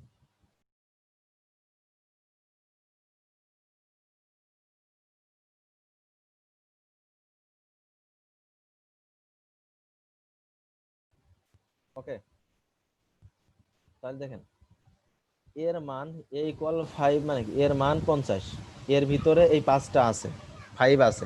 যদি a ইকুয়াল 50 দিই তার মানে কি বর্তমান এর ভ্যালু কত, মানে এর ভিতরে কত আছে, 50 আছে। আচ্ছা b এর ভিতরে 10 আছে, মানে b এর 30 করে দিলাম, তার মানে কত b এর ভিতরে 30 আছে। তাহলে a আর b যদি যোগ করি তার মানে আলটিমেটলি কত, 50 আর 30 যোগ করা হয়ে যাচ্ছে, a যোগ b এর মান কত 50 আর b এর মান কত 30, তাহলে 50 আর 30 80 হবে। এই যোগফলটা কিসের ভিতরে যাচ্ছে, এই সির ভিতরে থাকতেছে, এই যোগফলটা সির ভিতরে থাকতেছে। সেই সিটা এখানে ডিক্লেয়ার করে দিলাম যে এইখানে এই আইডিতে তুমি এটা ডিক্লেয়ার করবে, দেখেন 80 হয়ে যাবে, 80। এতটুকু কি বুঝতে পারছেন? সব থেকে বেশি কিন্তু ব্যবহৃত হয় ভেরিয়েবল। আচ্ছা এটা কি বুঝতে পারছেন? হ্যাঁ ভাই জি ভাইয়া বুঝতে পেরেছি, অনেক সহজ। আচ্ছা জাভা স্ক্রিপ্টে আর একটা বিষয় নতুন কিন্তু ভেরিয়েবল ডিক্লেয়ার আর একটা নতুন একটা আসছে, নতুন একটা ওয়ার্ড আসছে, সেটা হচ্ছে লেট। লেট দিয়েও কিন্তু ভেরিয়েবল প্রকাশ করা হয় জাভা স্ক্রিপ্টে। লেট অনেক জায়গায় দেখা যাচ্ছে ভারের জায়গায় লেট দেখছেন, তখন বলতে কি আবার কি লেট দিয়েও কিন্তু ভেরিয়েবল প্রকাশ করা হয়। যেমন এখন যদি লেট দিই, আমি সেভ দিলাম, দেখেন কোনো পরিবর্তন নাই আসে। যদি আমি এখান থেকে একটু চেঞ্জ করি, এটা 40 করে দিলাম, তাহলে 50 40 90 হবে। দেখেন এখানে 90, কোনো সমস্যা নেই। আপডেট হচ্ছে লেট আসছে, ভার দিলেও হবে লেট দিলেও হবে, যেটাই দেন কোনো সমস্যা নেই। বিষয়টা ক্লিয়ার? আচ্ছা জি ভাইয়া। যদি যোগ করা যায় তাহলে কি গুণ করা যাবে না? প্লাসের জায়গা খালি ইনটু দিয়ে দিলাম, গুণ হয়ে যাবে। এই দেখেন গুণ হয়ে গেছে। আচ্ছা ভাইয়া কাজ করে এ ইনটু বি যোগ 10 দিলে কি এটা কাউন্ট করবে? বুঝে নাই? মানে এ ইনটু বি প্লাস 10 এটা কাউন্ট করবে? প্লাস 10 জি। এখানে ওই একটা ধর, যদি না না আমরা এখানে দেখেন, সমীকরণ বসাই, না না কোনো এখানে একটা দেখেন, এই 10 কি হিসেবেও নিচ্ছে, এই 10টা কি হিসেবে কাউন্ট করতেছে। ও মাল্টিপ্লাই করে এখানে অ্যাড না করবে না না এই 10টা তো আপনার কোনো ভেরিয়েবলের ভিতর নাই, এই 10 আছে। না। না। যখন নাই তখন অটোমেটিক্যালি ও কিন্তু এর জায়গা দখল করে নিয়ে বসে যাবে। কারণ দেখেন এটার মান কত ছিল, 2000 কি 10 হবে? না। হ্যাঁ তাই তো হবে। তাই ঠিক আছে। আচ্ছা দেখেন 40 আর 50 যখন গুণ করা হয় এর সাথে 10, 2010। আচ্ছা যদি আমি এখানে 50 দিই, 2050, বলবে ভাই সি প্রোগ্রামিং এ তো এভাবে কাজ করে। বুঝি না? হ্যাঁ সিতেও এরকম কাজ তাই সি বলতেছি। আচ্ছা প্রোগ্রামিং এ কাজ করে এভাবে। আচ্ছা আচ্ছা বুঝতে পারছি। না এইটা দেখেন এটার পাশে বসবে, কারণ হচ্ছে এই যে সি এটা তো ভেরিয়েবলের ভিতর চলে যাচ্ছে, এটা কিন্তু ভেরিয়েবলের ভিতর চলে যাচ্ছে, এটা কিন্তু বাই ডিফল্ট বাইরের কোনো মান না। এই দুটো এটাতে ভ্যালু সি তে অ্যাসাইন হচ্ছে। হ্যাঁ হ্যাঁ সি তে অ্যাসাইন হচ্ছে, এই জন্যই ভ্যালু এখানে শো হচ্ছে। কারণ মানে আদার্স কোনো ভ্যালু তো এখানে যাচ্ছে না। আলটিমেটলি আমি যদি এখানে এ বির জায়গায় আমি যদি নরমাল 40 50 দিয়ে দিই, তাও তো আমার হয়ে যাবে তাই না? যাবে হবে आंसर এভাবে আসবে। দিলেও যাবে, মানে এভাবে দিলেও যাবে। যাবে স্যার। ওকে এভাবে দিলেও যাবে। আচ্ছা ভাইয়া জি যদি এইখানে আমি একটা সমীকরণ বসাই, দ্বিঘাত বা ত্রিঘাতের কোনো সমীকরণ বসাই, তাহলে কি সমাধান পাবো? দ্বিঘাত বা ত্রিঘাতের সমীকরণ মানে মানে আমরা যে ক্লিয়ারলি বলেন সহজ করে আমাদের জন্য। ওই যে গণিতের যে সমীকরণগুলো করি না, যে a square plus 2b plus এরকম যদি কোনো কিছু বসাই, পাওয়া যাবে এটা সি ওইটা প্রোগ্রামিং এ পাবো, এখানে তো এখানে জানি না। না, আপনি সব প্রোগ্রামিং এ পাবেন, বাট এটা হচ্ছে জটিল প্রসেস, বুঝতে পারছেন? এটা সি প্রোগ্রামিং এ যখন আপনি একটা আহ, মানে সমীকরণ বের করতে চান, তখন দেখছেন কতগুলো মান ইনপুট নেওয়া লাগে আপনার। জি জি জি জি। তখন ভাইয়া ওই ইনপুট গুলো দিয়ে তারপরে আপনার ডেটা হিসাবটা টাইপ চার্জ করা লাগে। আপনি যে কোনো এখানে প্রোগ্রামিং যেরকম ল্যাঙ্গুয়েজ করছো দিয়ে এটা এখানে করতে সেরকম পারবেন। পার্ট বাই পার্ট করতে হবে। হ্যাঁ, কারণ লজিক্যাল জিনিসগুলো আপনাকে শর্টকাট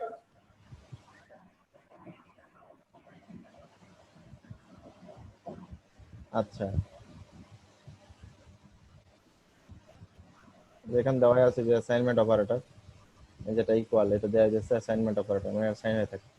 আচ্ছা এখন আরেকটা জিনিস খেয়াল করেন, সেটা হচ্ছে যদি এইটা না দিই, মনে করেন বি প্লাস ইকুয়াল এ, এখন কি হইতে পারে বলেন তো? আর আমি আউটপুটে দিলাম বি, এখন ঘটনাটা কি হবে? 50 আর ভাই টোটাল আউটপুটটা হ্যাঁ টোটাল আউটপুট 90 হবে। B is equal to B plus A হবে। 100 হবে নাকি?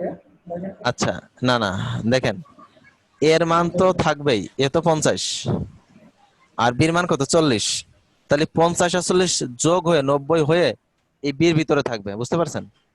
ঠিক আছে ভাই। ক্যালকুলেশনটা হওয়ার পরে বির ভিতরে থাকবে, এখানে আলাদা কিন্তু কোনো ভেরিয়েবল নাই, ক্যালকুলেশন হওয়ার পরে বির ভিতরে থাকবে, সেই বিটাকে এখানে প্রিন্ট করে দিলাম।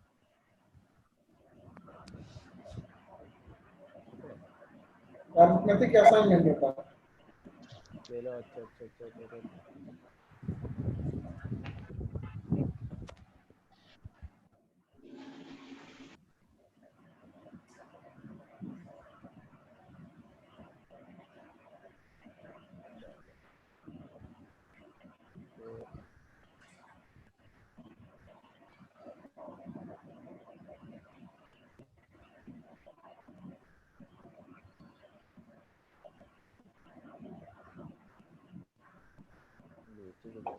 ভাই ওই ইকুয়ালের আগে থেকে প্লাস উঠাইতে হবে মনে হয়।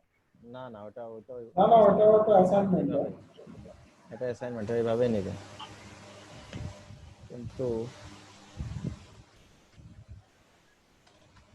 প্রবলেমটা করতেছে কোথায় দেখি। এ আর বি যোগ করলো, যোগ হওয়ার পরে এর সাথে থাকবে, আউটপুটে যাবে এ।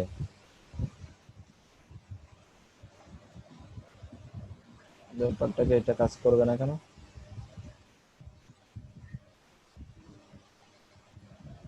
ঠিক আছে,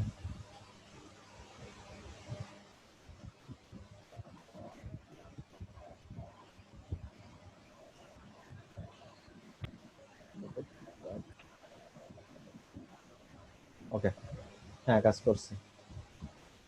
ও অ্যাসাইন করে রেখে দিয়েছে, বুঝতে পারছি এবার। হ্যাঁ এবার আসছে। এ আর বি দুইটা যোগফল যোগ করার পরে এর ভিতরে রেখে দিবে, দিয়ে সেই মানটাই বের করে দিবে। এই দুইটা যোগফল করার পরে যা হয়েছে সেটা এ এটাকে ডিক্লেয়ার করে দিবে। মানে এই প্লাস আর ইকুয়াল দ্বারা বোঝায় যে এই ক্যালকুলেশনটা হওয়ার পরে এর ভিতরে চলে আসবে, মানে ইকুয়ালের বাম পাশে যে থাকবে তার ভিতরে চলে আসবে।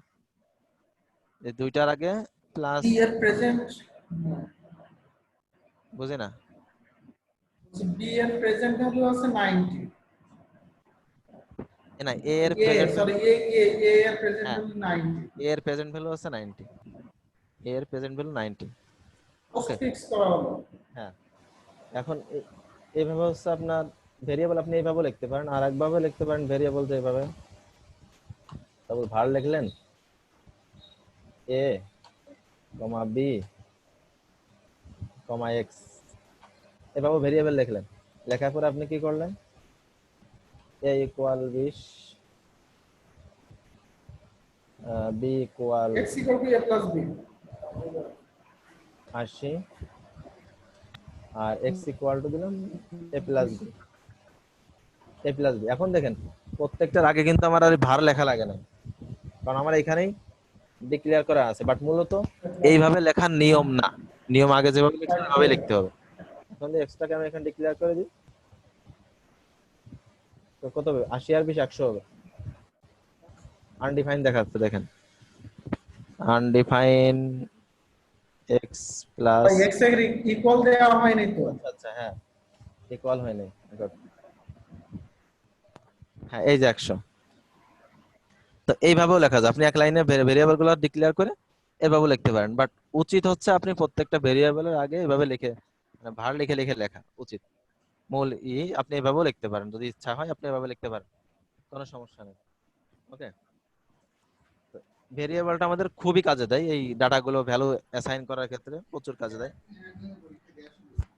আরেকটা জিনিস যেটা আরো বেশি লাগে সেটা হচ্ছে ফাংশন। প্রত্যেকটা প্রোগ্রামিং এর বিষয়ে ফাংশনটা খুব লাগে।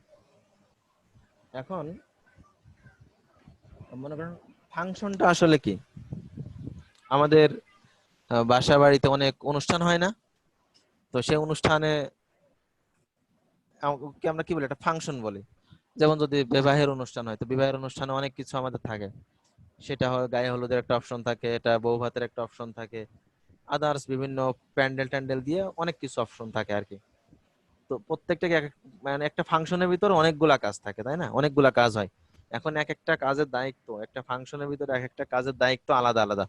যেমন প্যান্ডেল সাজানো, একটা ফাংশন মনে করেন বিয়ের ফাংশন, বাট বিয়ের ফাংশনে গেটের একটা অপশন আছে, গেট একটা অপশন আছে, কি গায়ে হলুদ একটা অপশন আছে, কি আপনার বরের আসনটা সাজানো আরেকটা অপশন থাকে, আপনার বউ ভাতের জন্য একটা প্যান্ডেল থাকে, এরকম আলাদা আলাদা নাম থাকে, যে এই নামে এই কাজ হচ্ছে।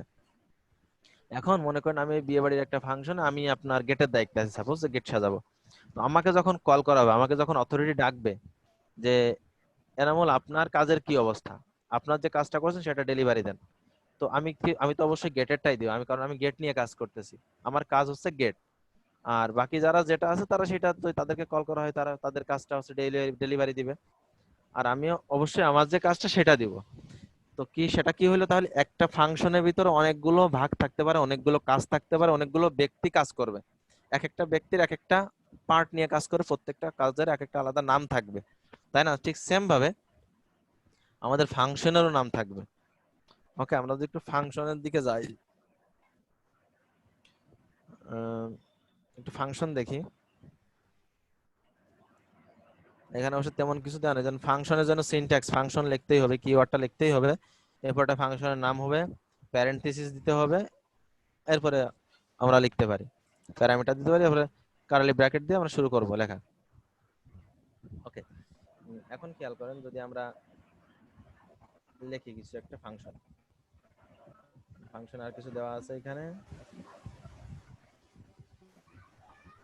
সিম্পল কিছু দেওয়া আছে, যেমন এখানে একটা অ্যালার্ট দেওয়া আছে, হ্যালো ওয়ার্ল্ড একটা ফাংশন দেওয়া আছে। তো আমাদের এইটা একটু দেখি, একটা ফাংশন যদি আমরা ক্রিয়েট করি, সাপোজ ফাংশন, এখন কি একটা ফাংশন নিলাম, ফাংশনের নাম কি মাই ফাংশন, আমরা এটা বাদ দিলাম, এই ফাংশনটার নাম হবে সাপোজ এলডিপি ফাংশন, ঠিক আছে? ফাংশনের নাম হবে কি এলডিপি ফাংশন। যখন এলডিপি দেব তখন কি হবে, এলডিপি 2020 এই অ্যালার্টটা দিবে যখন এই ফাংশনটা কল করা হবে। আসলে কল কিভাবে হবে দেখেন, এটা যদি আমি একটু এখান থেকে বাদ দিই, এই এলডিপি এই ফাংশনটাকে আমি এখানে নিয়ে আসলাম, জাস্ট রেখে দিলাম,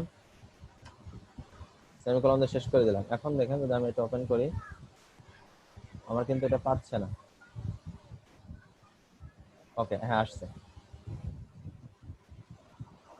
ওকে, দেখেন এটা যদি আমি রিলোড দিই, দেখেন আমার এলডিপি 2020 অটোমেটিক্যালি কল হয়ে যাচ্ছে। এখন চিন্তা করেন যে আমি তো এটা অটোমেটিক্যালি হয়ে যাচ্ছে, কিন্তু এটা অটোমেটিক্যালি হবে না, এটা বাটন যখন প্রেস করব তখন হবে, যখন বাটন প্রেস করব তখন হবে। তখন কি করলাম, আমি এটা এখানে দিলাম না, ধরেন এখানে একটা বাটন দিব,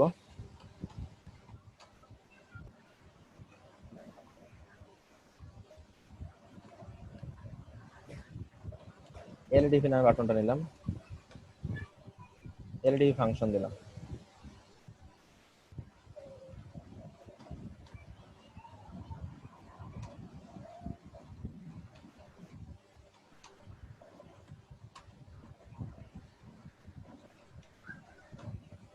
ওয়ান ক্লিক কি হবে, এই যে আমার এলডিপি ফাংশনটা, আমার ফাংশনের নাম কি এলডিপি। ওকে, এই ফাংশনে যখন আমি এই বাটনে ক্লিক করব তখন এটা হয়ে যাবে। আমি তো আরেকটু সাদাই বাটনটাকে একটা ক্লাস দিই, ক্লাস বাটন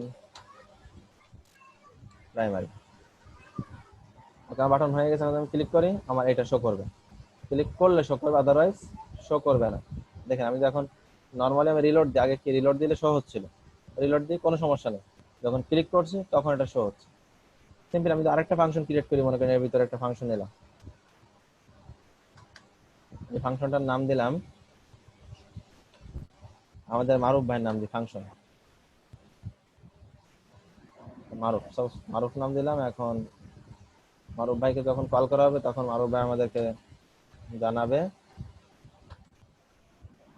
ওয়েলকাম টু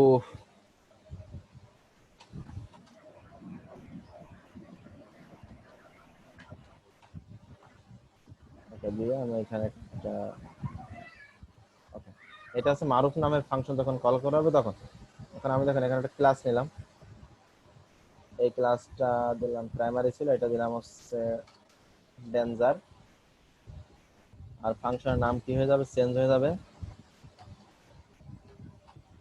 মারুফ।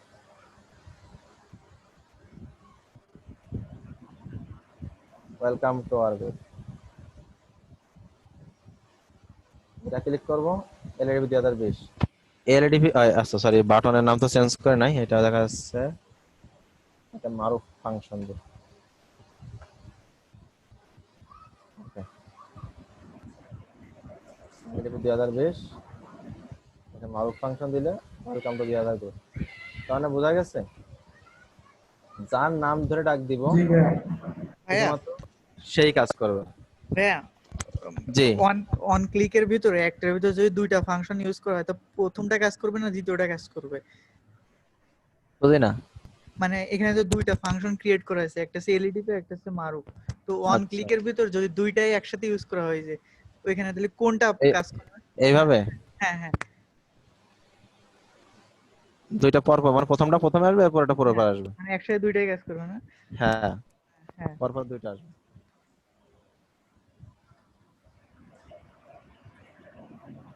ওকে, তাহলে কি বুঝতে পারছেন বিষয়টা? আচ্ছা, এই সেম ফাংশনই সবকিছু সেমই আমাদের পিএইচপি তেও আসবে। দেখেন এটা জাভাস্ক্রিপ্ট আর পিএইচপি সেম, অনেক মিল আছে, কিছু পার্থক্য থাকে প্রত্যেকটা ল্যাঙ্গুয়েজে। হ্যাঁ, তবে কি এইচটিএমএল টা না শিখলে এগুলো আসলেই পারা যাবে না। হ্যাঁ, এইচটিএমএল যদি ভালো করে না জানা হয়, মানে কেউ যদি না জানে, তো যতই আপনার ল্যাঙ্গুয়েজের হেড আমার মনে হয় এইচটিএমএল। আসলে না, ব্যাপারটা এরকমের, যারা ফ্রন্ট এন্ডে কাজ করবে তাদের জন্য HTML, CSS, jQuery, JavaScript, bootstrap এগুলো জানতে হবে। আর যারা ব্যাক এন্ডে কাজ করবে তারা যদি তাদেরও জানতে হবে, এগুলো এগুলো আসলে জানতেই হবে, কম হোক বেশি হোক জানতেই হবে, কারণ ব্যাক এইগুলো না স্কিন মানে জানলে কি? ব্যাক স্কিন মানে কি ভাইয়া? Back end, developer? Back back front end, হ্যাঁ ফ্রন্ট এন্ড মানে হচ্ছে ডিজাইনার, আর ব্যাক এন্ড মানে হচ্ছে ডেভেলপার। ডেভেলপার। আর যেটা ফুল স্ট্যাক ওয়েব ডেভেলপার বলা হয়, ফুল স্ট্যাক বলতে বোঝায় আপনার ফ্রন্ট এন্ড ব্যাক এন্ড দুইটাই, এটাকে বলা হয় ভাইয়া ফুল স্ট্যাক। ব্যাক এন্ডে কাজ করতে গেলে, মানে ডেভেলপার হতে গেলে কি কি ভালো জানতে হবে? যে কোনো একটা প্রোগ্রামিং ল্যাঙ্গুয়েজ ভালো জানতে হবে, ডাটাবেস ভালো জানতে হবে। যেমন পিএইচপি প্রোগ্রামিং আপনার ভালো জানতে হবে, ডাটাবেস ভালো জানতে হবে। ভাইয়া পাইথন দিয়ে কি এটা করা যায়? হ্যাঁ, পাইথন তো সবকিছুই করা যায়, পাইথন যায় না এমন কোনো কিছু নাই পাইথনে। হ্যাঁ হ্যাঁ পাইথন। পাইথন কি দেখছেন নাকি? জি ভাই পাইথন তো পারি মোটামুটি।